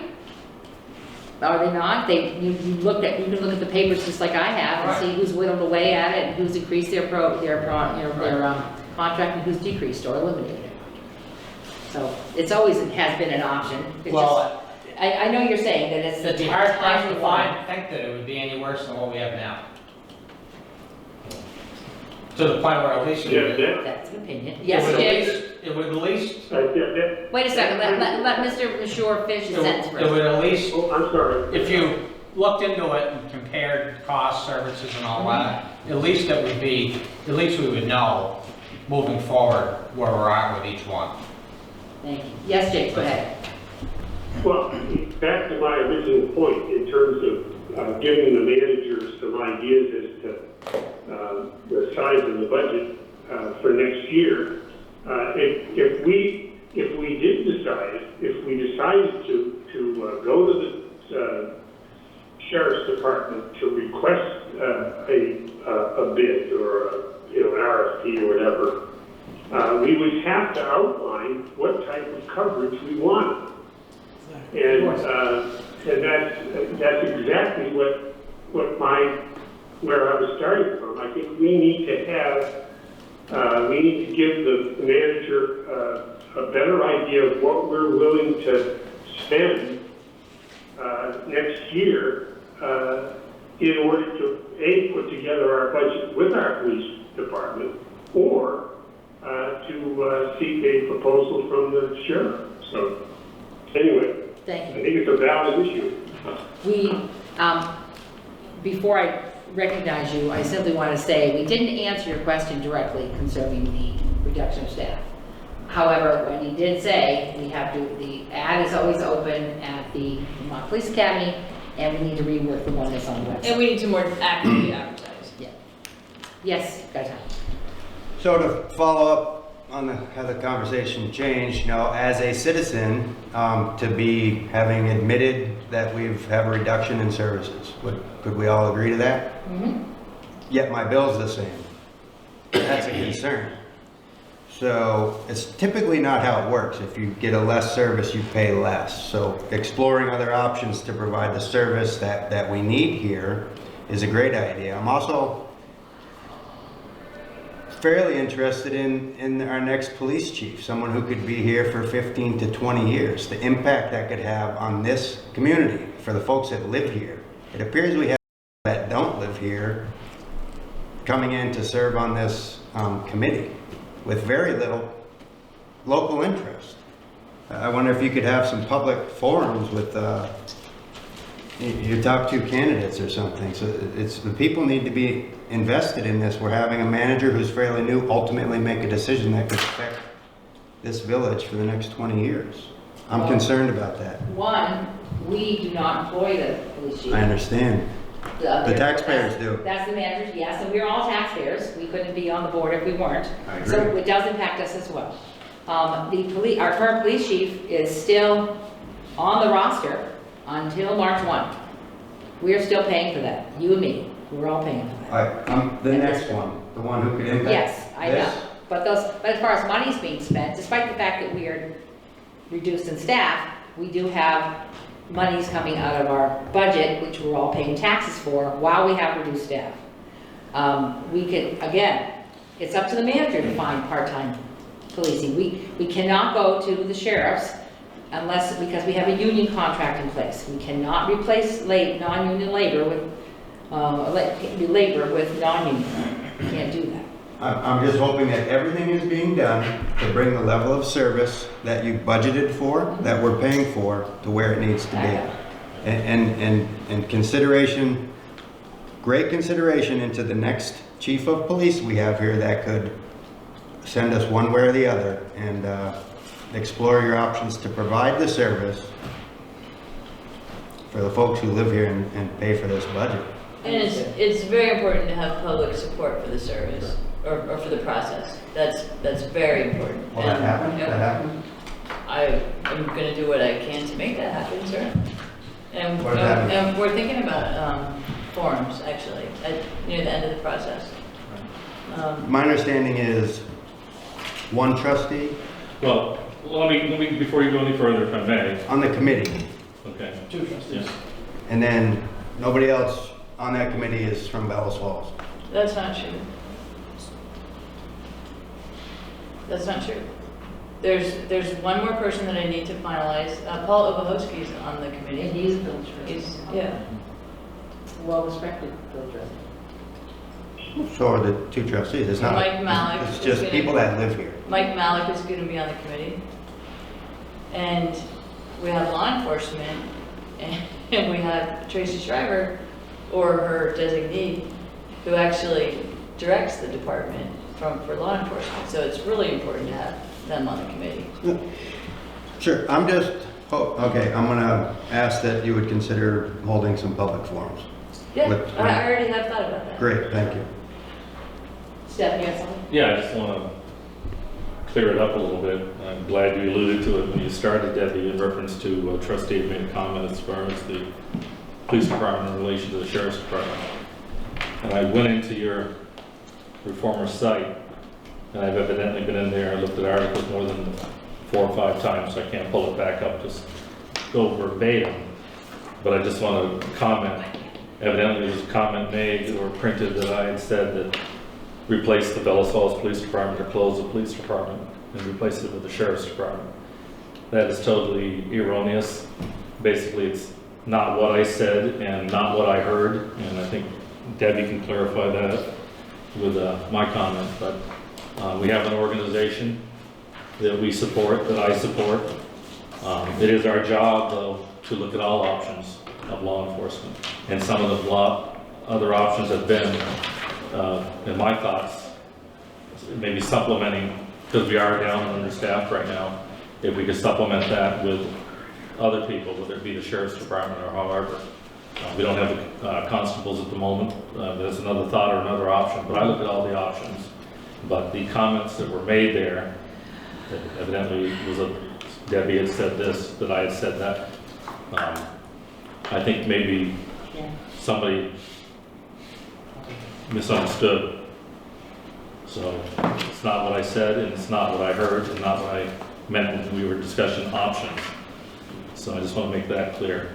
The police department we have is doing a diligent job. We know we have some problems here. We know we're understaffed, but all the members, the guys and the girls, with the men and the women, are doing what they can with the resources they have and the manpower and women power that they have. So, we're looking at all options. Sharon. I first of all want to applaud our police department because I think they do an amazing job here. I don't think Bellows Falls is like other communities. I think our community is very different in a lot of ways.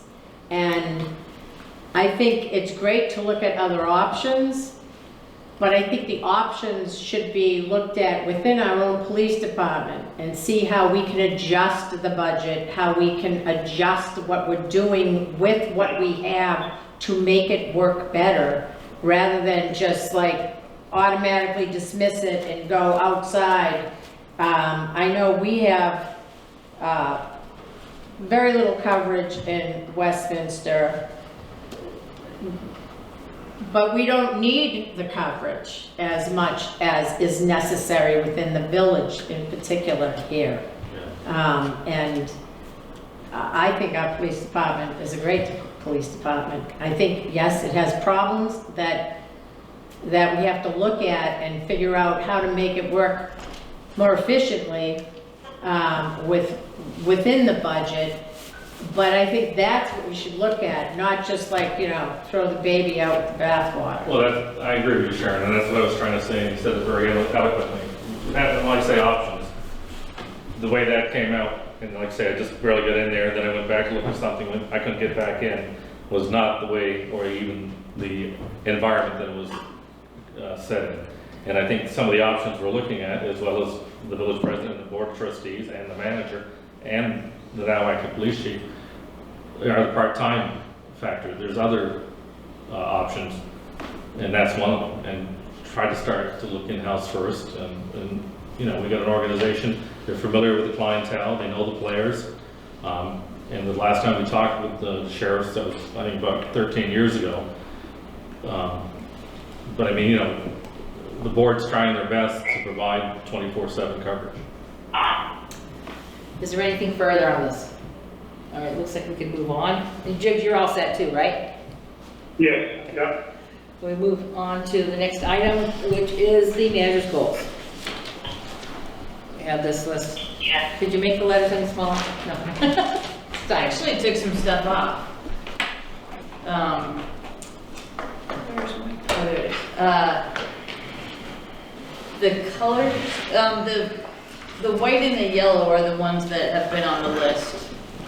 The yellow are the more important, and then the blues were things that the two trustees who gave me lists added. Right. Yeah. Okay. Sorry, the photocopier was messing up, so See that? what is, on the top part, the metrics for the landlord group, that is highlighted, so that's new, under the housing and community development.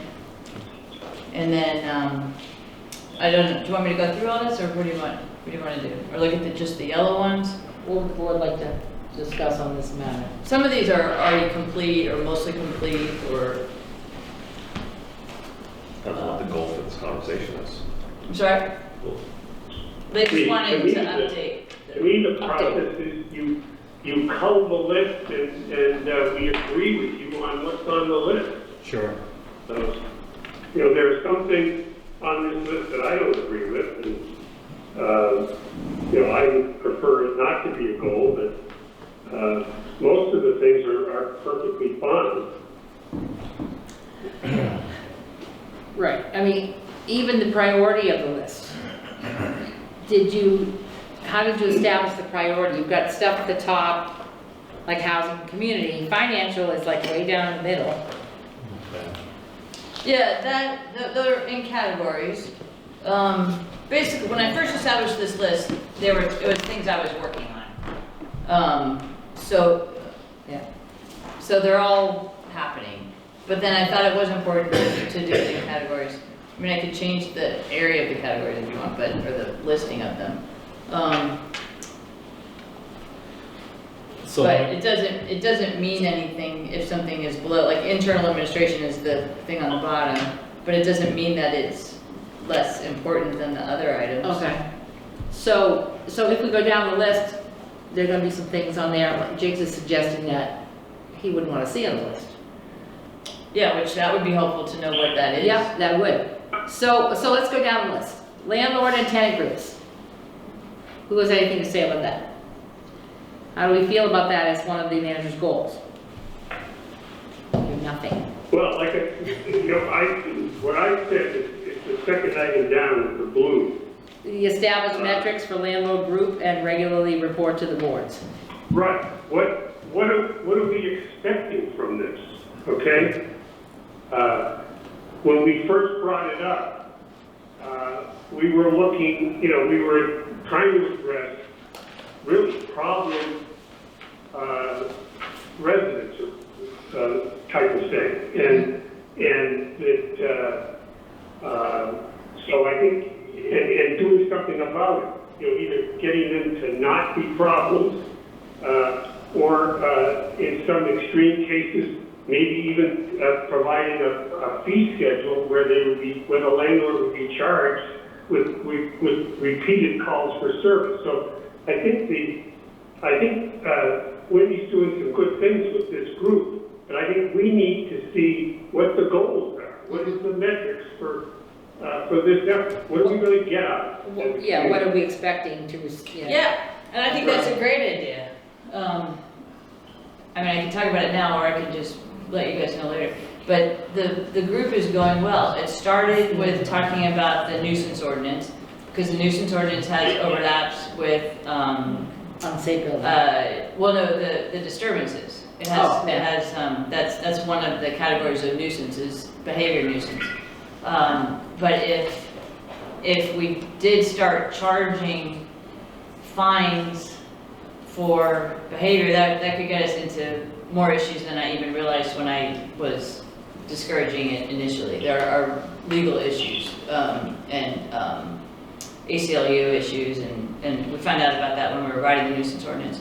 But the nuisance ordinance was the first thing that we talked to the landlords about, and that's one reason the implementation of it is important, is so that we can compel them to maintain their buildings, both the exterior of the buildings and the behavior in the buildings that affects others to certain standards. And then we can also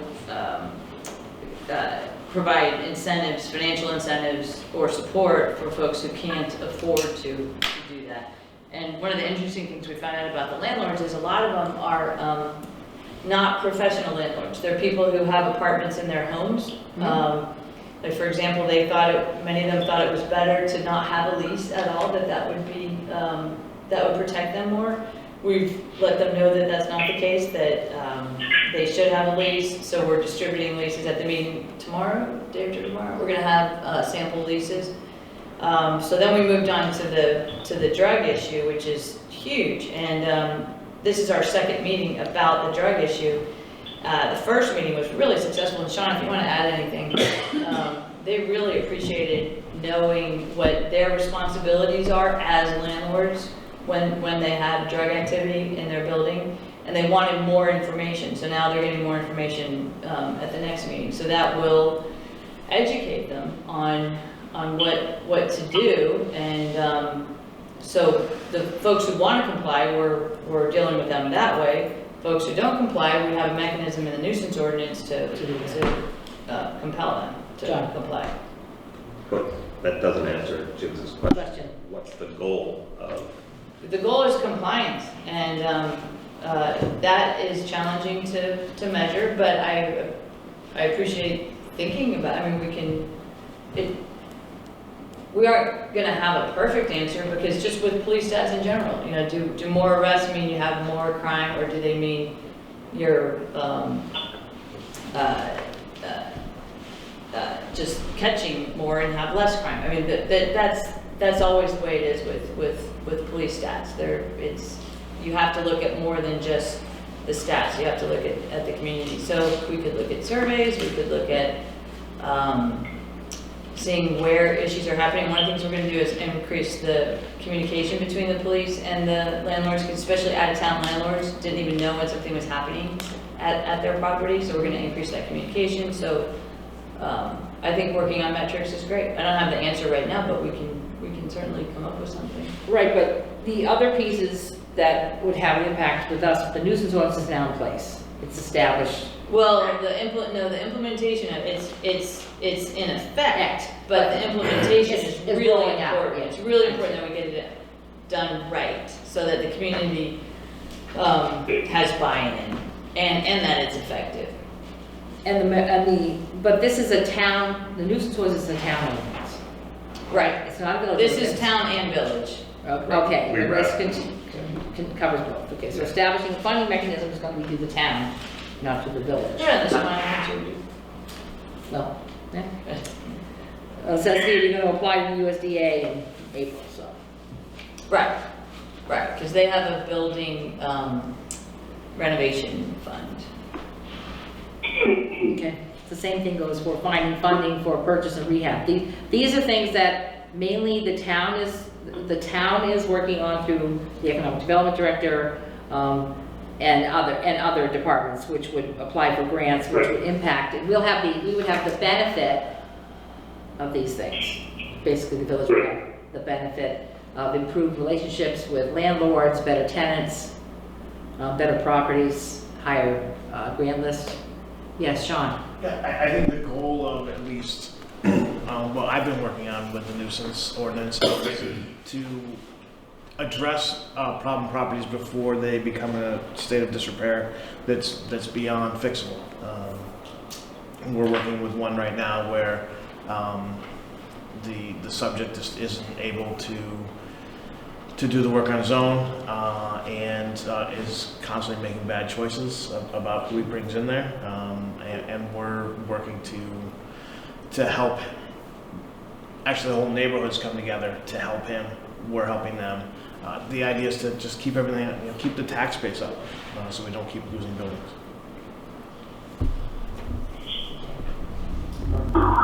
So, and of course, under that you cover the last meeting of the VCRD, which is Thursday. Right. Okay. That used to be in yellow, but now it is not. No, it's not. That's right. One of the pieces under housing, I don't want to belabor the topic because there's a lot of topics in here. We may not get all through all of them tonight. Is the transitional housing that brought up to me by a few residents because of the recent runaway that the police are looking for, may or may not be in our community, was transitionally housed. It brought back up for that bad feelings about 2015 when we were dealing with the Possible Justice Center and the having up to possibly 100, maybe more, transitionally housed people in our community. It's a housing issue. And it's a housing issue that concerns neighbors who don't know who's living next door to them or where they might be located. And that isn't necessarily under their rights to know that, but it does concern them. It is a concern for our community. People complaining, again, because we didn't get the prison in Springfield, we get this, which is when they're released, where are they going? A lot of them are going into Bellows Falls, not into Rockingham. So I don't want to belabor it, I'm not going to continue on it, but it is a concern under housing and community development. So, Okay. an aspect that has an impact probably on some of those landlords you'll be talking to.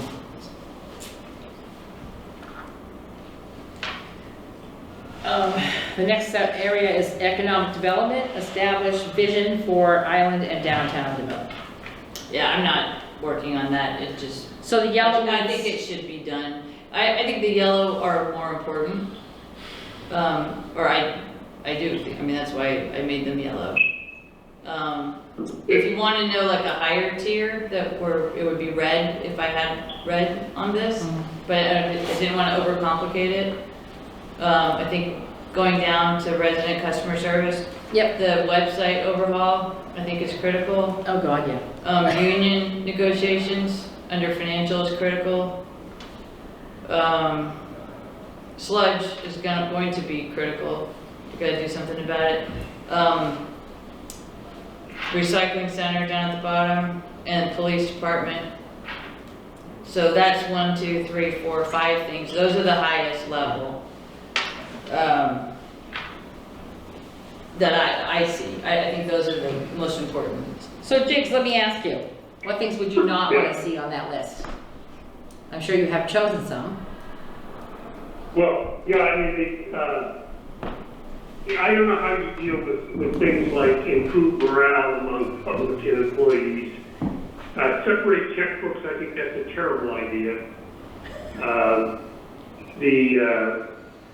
Revise the purchasing policy, I mean, I don't see that as a high one for Wendy, it might be for Shannon, but I think, those are the ones, I think the ones in yellow, I would agree, what did you say, Wendy, less significant? No, she said more. No, the yellow are the more, to me, I mean, and those 5 yellow ones are the highest level. The website overhaul, Okay, union negotiations. Funding for the train station is higher than. No, not mine either. And I think under police department, I think it's yellow, set specifications relevant to drug problems, eradicate deals, establish metrics. Where is that? Oh, it's in blue. Yeah. It also turns into the housing issue in terms of. That's true. I have a number of people that tell me the list of quote drug houses. Where drugs are being distributed. I don't know where any of them are, but a number of people can cite a list of addresses. They give you the specific address. And I think that, clearly, I want my police department to do everything they can in cooperation with the landlords and tenants to eradicate these locations. And so I think that needs to be spelled out and highlighted, quite frankly. Yeah, Jay, I would include that police department under the police department that I already had in there. There's multiple Even though issues. some pieces of it are in the housing section. Right. Yeah. All right. That's fine. Again, ACLU, those there brings up people's rights, what you can and cannot do. Going back, he mentioned the train station. What's the CDBG? Community development block Community grant. development That's block more grant. a town More thing. town thing, yep. But I mean, the consensus I got from the select board was that we were all set with the study, but we weren't going to be, I think, looking to purchase. It was gonna be on the, It's it's an on article, the right? warning. Yeah. Right, So you were gonna let the community, make that decision. chime in on that? We're gonna let the community chime in on that. That was my But that was, I think, 12,500 for a study. Right, Yeah. right. Yeah, I probably should have updated that one. Yeah, well, it does say town meeting article to determine Yeah. interest, so that's where I think we are. Do we want to do anything more with this item? or- Would you want me to tell you the Yeah. top 5 that I just said again? Yes, So everybody yes. knows? Okay, website, gotta do it, right? Union negotiations, gotta do it. The sludge, I mean, that's kind of operational, so it doesn't really necessarily need to be here, But but it's it's utilities. gotta happen. What I wish I could do, the long-term financial projections, I'm disappointed we haven't gotten to that point yet, but we just haven't had a chance to do it. Capital improvement plan, we started working on that with the town budget. We made some headway, but we're not there yet. When we looked at debt and found that debt is 17%, that's all part of that. I would love to have a long-term capital financial plan. Water and sewer ordinance updates, that is so necessary, but that's a huge project. Our connection rates are very inadequate. We have capacity that is held by existing customers that have no use for it. I mean, it really needs to be updated. It's. But there's what, are you referencing the debentures or whatever with the time? And Probably. their whole- Yeah, I don't know that but the word. full picture of that is to understand is that those are people who initially, and jigs may be somewhat with BFADC, but who made the initial investment to fund basically the industrial park that the town has on the north side. And I believe there is, when we checked out of memory, I think maybe 3 or 4 of those debentures still out there. So I don't see that as a big deterrent to increasing things, but I think it's important to recognize that those people were people that invested in that park there and to get the line up there.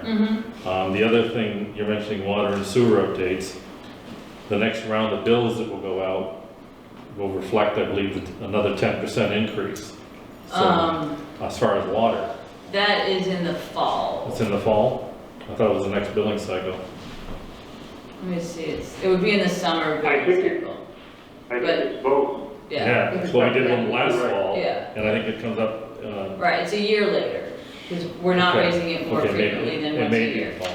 But I mean, I hear you mentioning, I'm not talking about raising rates, just Right. updating the ordinances. okay, Just the norm, other than the 10% that you agreed with the state to do to get our bond Right.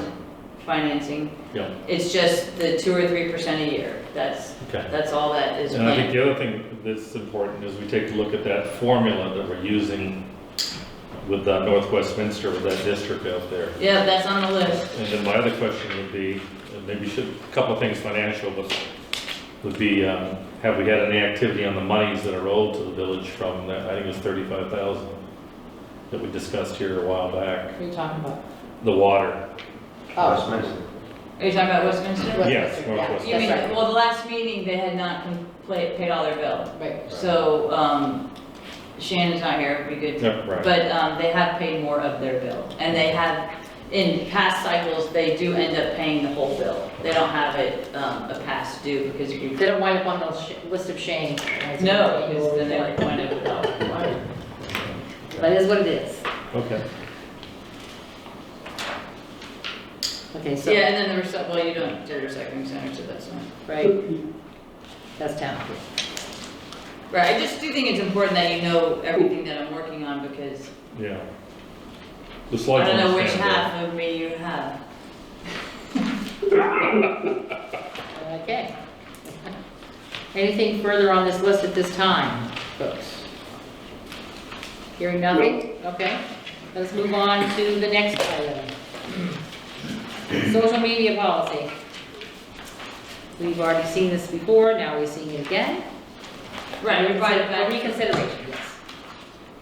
Because, Madam President, you had concerns. I That's the say, main I reason. say, those haven't changed, they're still the same concerns.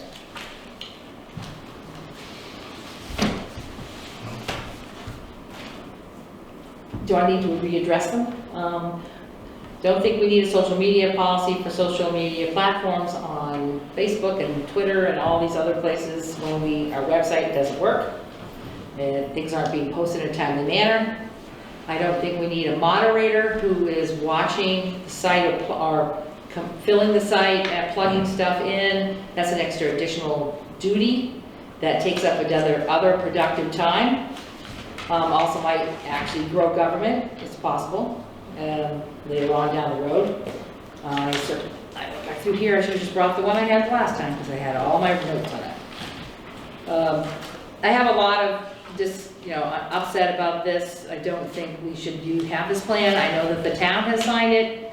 Maybe some of you don't have a problem with it, but I absolutely do. Anyone else want to speak on this matter? I agree with you, Jeff. I think get the website fixed and then eliminate the need for our employees to be responding to social media inquiries. And I'm okay, but there's no way I want our people. I don't want to fund anything in my budget, in the village budget, that is paying people to respond to Facebook or Twitter inquiries. Right. I don't think this has that. It has a social media moderator. Yeah, they're not responding. But it is, if it's two-sided, if we'll take questions or content from the public, they need to be answered. If we leave it as a closed circuit, then it's just information only. That's not the way it's addressed here. Got it, Tom? Are you discussing, Village of Bellows Falls Facebook page? Social media policy for the municipalities. So, my question is, are you suggesting a Village of Bellows Falls Facebook or Twitter page like you just referenced? I don't know, there's places for both boards to sign on, I'm assuming there's two. Select board's already. Right, so that's the Already town, agreed. that's the town. That's the town. So secondly, you already have a village, Bellows Falls Police Department has a Right. Facebook Police page. has and the fire department. So when you're talking about paying a staff member or something to respond to something, what are you referencing? An additional Village of Bellows It Falls? means someone inside of town hall, as opposed to the fire department and the police department having those which were not covered under For what entity? social The media. Village of Bellows The Village of Falls? Bellows Falls, I guess. So you already have one, you already have people that you're paying to respond to it. But then, I'll go back to what you said about the transitional housing. Was the website on your manager's goals? Right? Yes. How long has that not been working, the website? A while. So let's go back to you brought up the transitional housing and the incident that happened again here. How did that information get released to the public? You gave me the same explanation last month. It doesn't matter. Well, it's not It an did explanation. Did It's not a come. question. There was a, Yes, but it didn't come from. there was a press release on the Bellows Falls Police Yes, but it Department didn't come Facebook from page. the municipality authorizing the release of that information, which is what we're looking at here. Not what the police department chooses to put out and what the fire department chooses to put out. Okay. That's up to them. Did they work for the municipality? Yes, but it's not, I was involved in the putting But, out. but of just, that. I'll conclude with saying, yeah, okay. I think a piece that was left out, same thing that happened last time, that the person was a convicted murderer, was left out of this press release when Right. nobody knows where he is. We got kids walking around, we got people home. This is important stuff to figure out how you're gonna get it out there. How do people, when they use Twitter, what happens? It's an example of that information didn't get out again. It, in my opinion, put people in safety. The fact he was living there The first thing I thought is of, Wait, Jonathan was first, sorry. that's it. I'm confused with the concern about signing it. If you you already have it in place, you're already paying people to, No. So for a social media policy, I would propose this at this time. If we're not gonna have a social media policy, then we need to dump both Facebook pages. If you have these pages out there, you've gotta have a policy that manages them. So it's either. Did before? I know, but now it's been shown by the VLCT that really we should, and it's the responsible thing to do. You can't, if you don't have then you have an unregulated form of communication with no policy that governs how or what can be done on it. And it's already being done right now. Right, so I'm saying, either we get rid of the Facebook pages, I'll make a motion right now. There's a policy that we ban village. We didn't authorize them in the first place, so you can't unauthorize them. We didn't authorize them. how are we getting your information out? Well, without Website a doesn't policy, there's no way to get information out anyways. Let us hear Because there's from no authorized person to dispatch. Chief Beams. Certainly, our Facebook page, we can go from anything from a lost dog that we can put on there that 2 neighbors down the street know, and we get that dog reunited. Missing person, or something as serious as looking for this subject that eloped on furlough. To say to get rid of it, I'm not commenting on the policy that you've got, but to say just to get rid of it, I think that would not help the village or getting our information out that needs to be out there. It was us that put that out. It wasn't Department of Corrections. It wasn't state police. It was us. I understand that. That's why I'm saying since we have the tool, we have to have a policy to govern that tool. But it doesn't matter that we haven't had that in the past. There's a lot of things that we haven't done in the past that we really should have. That doesn't mean it was right not to do it. Yes, but there are other pieces in here that I don't agree with. Besides the fact that we already have social media. What other pieces? I already told you, a moderator, a social media moderator. It's just growing government. Eventually, that's what you're doing. I went up to I'm like the rest of you. I go to the VLCT things all the time, and they talk about how in Montpelier and Burlington and Berlin and all these places, they have a person whose only job is to populate those pages on social media and to respond to inquiries from residents on social media. They do it all day long. It's what they do. But those municipalities are so large compared to us, that's not what. But it doesn't mean that won't grow just because we put it out there. And I'm not talking about the police department's page. I'm talking about a page for Rockingham or a page for BF that we wind up as village residents and as village trustees having to budget for, paying for someone whose time is going into social media. Or we don't budget for it, and we don't have to budget for that. We don't have to budget for a social media moderator. I also don't appreciate the way we have to sign off.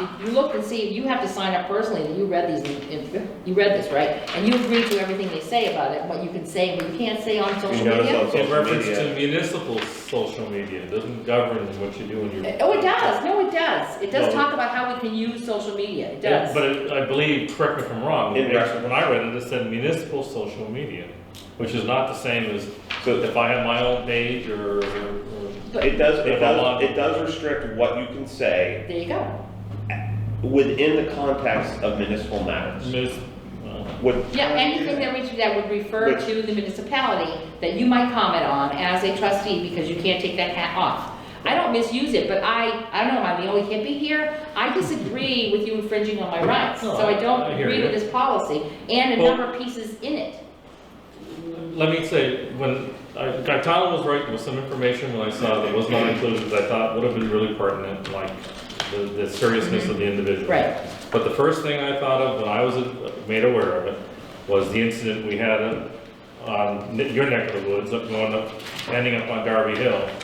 At the time, after that incident, and he's not here now, but the chief at the time talked about a phone alert system. And I'm reading different places in the area. I think Hinsdale's got it. Other communities in the area here have it. I mean, maybe we ought to be looking at that as a priority or as an element along or aside from I brought that up because a lot of people don't use social media. My wife was home alone. Right. I called her from Brattleboro because I read what was happening. Yep. So that was my idea. But you already have everything in place. I agree with Jonathan. All these things are in place already. You have these pages, you have this policy. 3 of us don't comment on the same thread because we know that violates something. We're already doing it.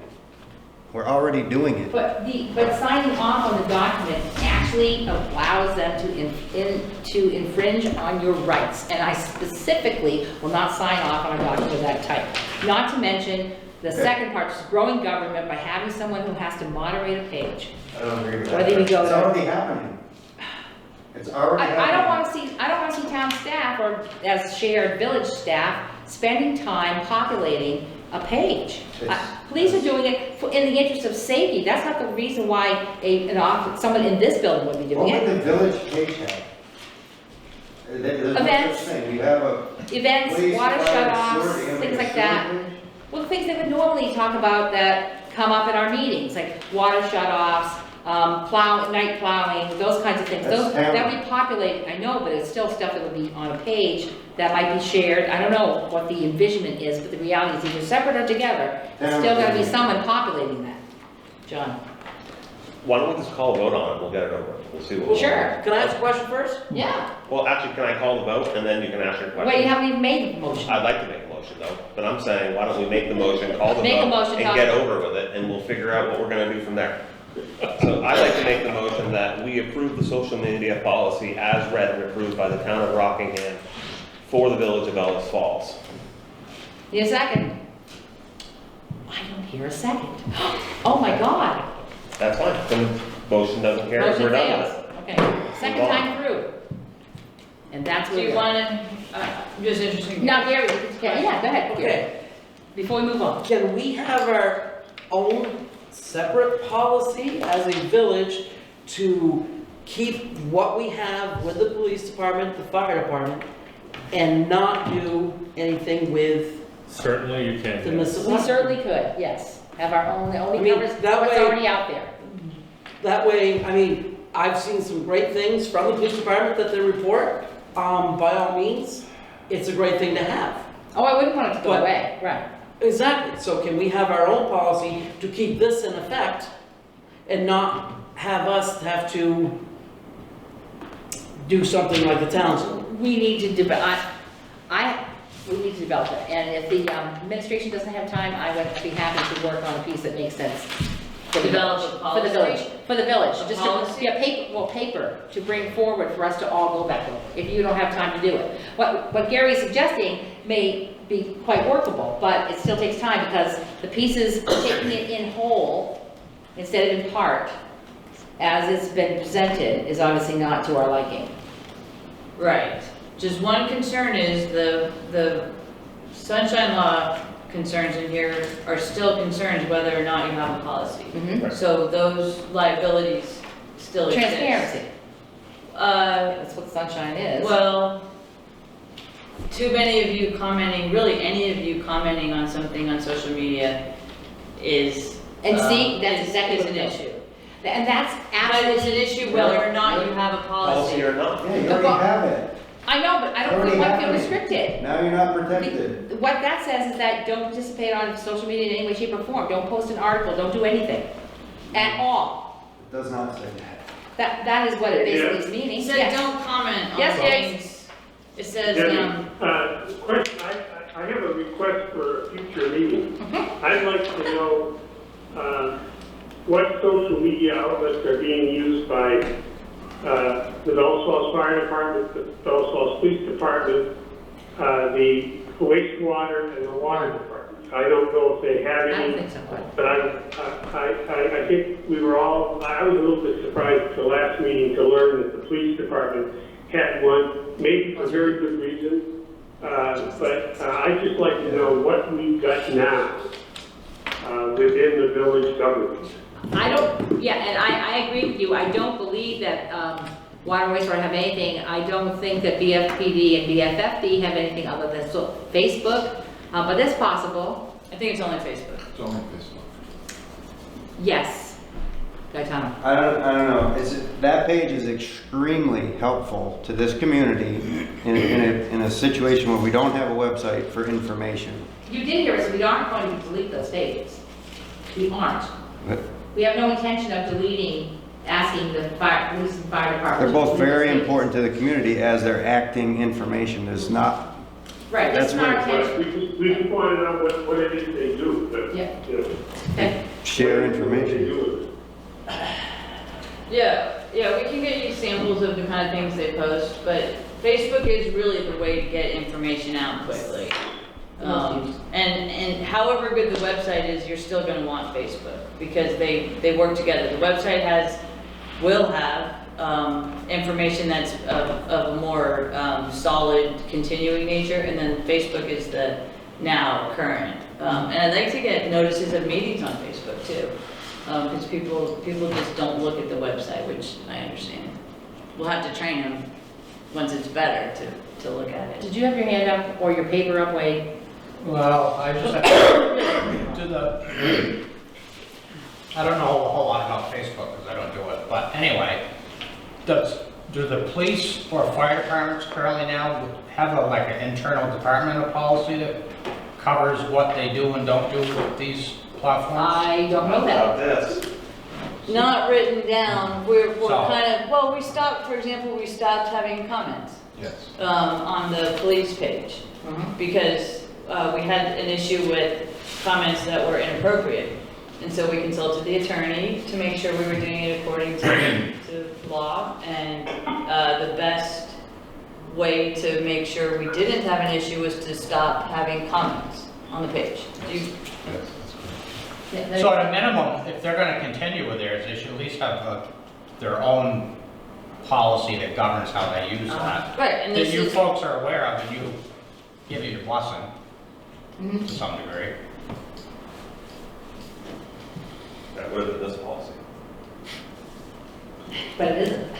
You know what? You know, there's 4 times more people watching this right now on Facebook than Yeah. sitting in this room. I get that. I know it's an important issue. I know we've discussed it, the point of order. We made the motion, it's failed, Now we need to move on. no second, so. Move on. Last thing on the agenda is ratification of the approval for PK's outdoor barbecue. I asked this on there because we did that without. I move to a rat- ratify. All right, Second. all right. I have a whole fancy motion for you guys. We don't need it, do we? No. No, we don't. Okay, any further discussion on the ratification of the PK's? All right, hearing none. All those in favor by voice vote, signify by saying aye. Jim McConnell, aye. Jonathan, right eye. Deborah, right aye. Stefan Golik, aye. Carrie, look way high. All right, it has been ratified, thank you. Review fire and police department call logs. I wanted to bring to your attention, this was attached to every one of our, What is it? would you pass my copy Sure. forward? It's a line of credit Line of credit for the Bellows Bellows Falls. Falls Fire Police Department. to the tune of almost $250 $1 million. million. It's the usual junk stuff that comes over the fax It's, machines. it's scam, we didn't sign it. It's junk, but Just so you it's know. like, what, do you want us to approve something that's on our Yeah. agenda? No, that should not have been in there, thank you. Okay, we're just checking, Yeah. because I get that stuff on See, we my. don't have it much. If you look at the back of the police, call No, I've logs, got it right in front. You look at it. In front of me. I'm sure Jigs is right on top of this one. what do you think, is it a good What rate? is it? It's It's a line, scam. it's a line of The credit business fax, line. that's all. Yeah, we didn't apply for it. Yes, Sharon. I'll let him ask the question. I think we have the same one. Okay, Gaetano? The motion you just ratified, didn't it already take place? They did. Yeah. And that's why I don't like adding stuff at the last minute to ratify stuff at the next meeting for action or monies to be spent. Yes. Okay. But it came in to us. They came out at the last after minute, and it was so they could do the Super Bowl grill, and all they I had got was, you know, exactly. I thought it Just for was legal things. innocuous enough. Policy in place, probably. Yeah, it's not liquor or anything like that, it's just, yeah, I know. Yeah. And that was why we did that. There, I think it was a trade permit. Yeah, and it wasn't, it was just outdoor, there wasn't liquor. Yeah. Yeah, it was I think Super you Bowl ratified barbecue. something that already took place. Yes, and that is exactly why I ratified, and I hate doing that, by the way. Okay, so, again, reviewing the fire department, police call logs, does anyone have anything on these? Well, you started to say something about the bottom of some page, and then you got interrupted. I did. I don't know what I was saying. The back of some page you mentioned. Oh, she Oh, was I was talking. trying to tell Jigs, he had it, he found it. It was the back of the police call Oh, out. okay. Where we found that item, so it's like, why is that here? Okay, if there's no comments on the fire or police, moving on, review agenda items for the next regular trustees meeting, March 10, 2020. So the things I have, Saxon's River wastewater agreement is up. It's a 3-year agreement, so we'll have that. The fire agreement with the state, if it's ready, and, budget, obviously. If not before then, but Is it, we're talking Definitely 2021 budget? Or 20? no, starting the budget, because that's the first meeting after town meeting. Right, okay, Yeah. that's what I wanted to, so Yeah. FY 2020. Right. Okay. Okay, what about the police and fire building? Oh, yes, we should have that. Right. Sean should have some information by Yeah. March, I don't think he'll have bids. public safety meeting. You know what I'd like to really hear is when that lower theater elevator is getting fixed. Yeah. Yeah, I'd like to know that too. No, we're working on it. It's miserable. Have the presidents come down. I want and to, visit. seriously, I want to train someone to be an elevator repair person. So It's if we start the budget on March 10th, Uh-huh, that only gives us 21 days, 3 weeks. 3 weeks. Yep. 21 days. Well, we can have a quicker printing schedule. Really, printing has been the Yeah. issue in the past. 30 But days. that's when we've started it before, is right after town meeting. I think last year we might have done the Saturday after town meeting, but We got no's from people. Just pointing out, it's 3 weeks. Yes. So we'll have And to get sorry, our you move think- on. Be prepared on the front side. Oh, Yeah, that we're gonna be tougher, faster, yeah. And if I may, since we brought the topic of the Saxon River wastewater agreement, I would hope that we take a look at that and if necessary, adjust that to reflect the expenses that we are, what we've incurred. Yes, well, the current agreement provides that if we do have expenses Right. extraordinary, then we bill them those. Well, I realize that, And- but there should be an inflationary factor because a lot of things have changed. Oh, yeah. and Gone up since the last 3 years. Definitely. Well, and the plant is a different plant. Well, I realize they bonded out there to the tune of however million or whatever, Yeah. plant, but still. I don't know that, but I do know that we've been operating it long enough that now things have settled in terms of, no pun intended. Things, we know the operation, and the Right, we realize operation, I mean, there's hiccups, but But we we're know also what's talking- involved, so we know the amount of staff that we need, so it's a good time, But we're also to be talking, we're looking at contractual issues here, Oh, yeah. which are gonna cost us money, and the village of Bellows Falls. I don't mind helping them out, but I don't want to subsidize it. Right, and we don't either. We're all about revenue. Okay, is that it for the March 10th meeting so far? Yes. I think so. Moving on to the review agenda items for next joint board meeting, March 31st, 2020. Right, I have, worst case, we would do the personnel policies, but we really should do them before that. That's the deadline. The is personnel rules. Personnel rules. Right, which hopefully will get done with the meetings. Oh yeah, we should, the staff part of it, or the group part of it should be finished next week. So it could possibly be on the March 10th meeting for the village. Yeah, Jigs, I want to say I'd like thanks to for have not both not boards. showing up for any of those meetings. That's one where Did you it'll did be, you get my email today? I'm sorry, no, I'll review when I get home. My apologies. I looked at the minutes, Oh, okay, the first one. okay, all right, you'll have some comments, all right, I'll look at those, thank you. that's a item that I'd really like to do at a joint board meeting because it would be really unworkable if the two boards have different opinions on the personnel policy. So we might need to have a joint board meeting before March 31st. And then the other item would be the automated vehicles because that's something that the town Has to be would involved. obviously have a say in. So I think that would be a logical thing to have in March. With a plan. Sorry? Never mind. I was saying, with a plan. Possibly, or just talk about it. I don't know. I mean, I'm fine. The meeting today wasn't really to have a plan, it was just to get information. So everybody. But the has- next time the village talks about it, I think you really should talk about it with the town. Uh-huh, because of the roads. Well, yeah, I mean, I don't know, well, because of Since the the road. town Well, owns the I don't roads. think Right, you can give, town owns the roads, but Yeah. we establish the parameters in terms of speed limit and signage, Yeah, et cetera, yeah. so that's, I mean, So you have to talk about that, yeah. I know. well, no, you don't have to talk The about town that. What I'm says saying no, is- then Right. you're out of luck. Well, don't, no. oh, okay, so we still have to have a conversation where I'm you get to say no to our face. What I'm That's saying is, no, we don't have to include the town because we No. regulate the streets in terms fine. of. We do, but they own the roads, they can't exactly roll them up and take them with them, but, Well, but it's within our Well, by jurisdiction, state. it's within our jurisdiction, it's like them telling us you can't establish a 2-hour parking thing downtown, okay? yeah, I get it. Yeah. John? No. what's up? Now you're on. Well, there was something else, but I'll just talk to Wendy about that after. Okay, Or we can do it on common week. okay. I mean, maybe Yeah, it's fine. come to this time again, where we're doing all this stuff together, maybe we ought to just talk about consolidation Stop over that. again. I don't wanna hear that word. It would save us money. Yeah, I heard you over there, Jigs, okay? Yeah, Yeah, okay, I wanna make Stefan the chief executive. on that, yeah, okay. Let's discuss some salary first, all right? Okay. Days off. All right, if we may, can we move on to approving the orders, bills, and warrants? Motion to approve orders, bills, and warrants. Second it? Okay, any comments on that? No No. conversation? Okay, all those in favor signify by voice vote. Jim McCall, aye. Jonathan Wright, aye. Deborah Wright, aye. Stefan Bullock, aye. Gary LaQuay, aye. Okay, those are done. All right, other business, Jonathan.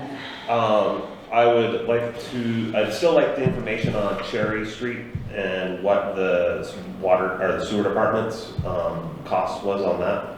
I asked her that back in December and haven't Right. received anything on that yet. All the invoices that are in, and it looked like they've been paid. Yes. So what was the final, Cost. Well, the determination was that the pipes had to be. that's not what I'm asking. Right. What was the final cost? The I dollar. can find Next. it, Jerry. I've asked. too I much. know, and I looked at it recently, tried to find the numbers, had some other emergency come up, it's on the list. I mean, it is what it is, too. No, But no, it's not, because we approved to a certain amount. So, He wants to we know if we ran actually over. looked, and it was supposed to be broken out on what I that agree cost with you, it's was. supposed to be broken out. So it needs to be broken out. It needs to come up with the final dollar value. And it's either up to this point or it's less than that. Right. No, we can figure it out. Probably actually have Everett figure it out. To see who's involved. And that's as big as it is. All right. Okay, I know people will be shocked, but I actually have nothing for other business. Stefan? Nothing. Jigs? I just wanted to confirm, this business line of credit, that's just, there's nothing to that, right? There's junk mail. No, it's junk mail. That was a mistake. It should not have been included. We get stuff like that all the time. And we don't. Doesn't usually get attached to our meeting packets, no. Yeah. That's all I have. Throw it Okay, out. So, Gary? No, I don't. I guess the rest of the casinos out? Yeah, right at the casino's out, yeah. Gary, do you have anything to say? No, I don't. Wendy, do you have anything else? No. I make a motion, we adjourn. All those. Second. Aye, okay, up, voice vote. Gary LaQuay, aye. Jim McCall, aye. Deborah Wright, aye. Jonathan Wright, aye. We are adjourned, thank you folks for coming.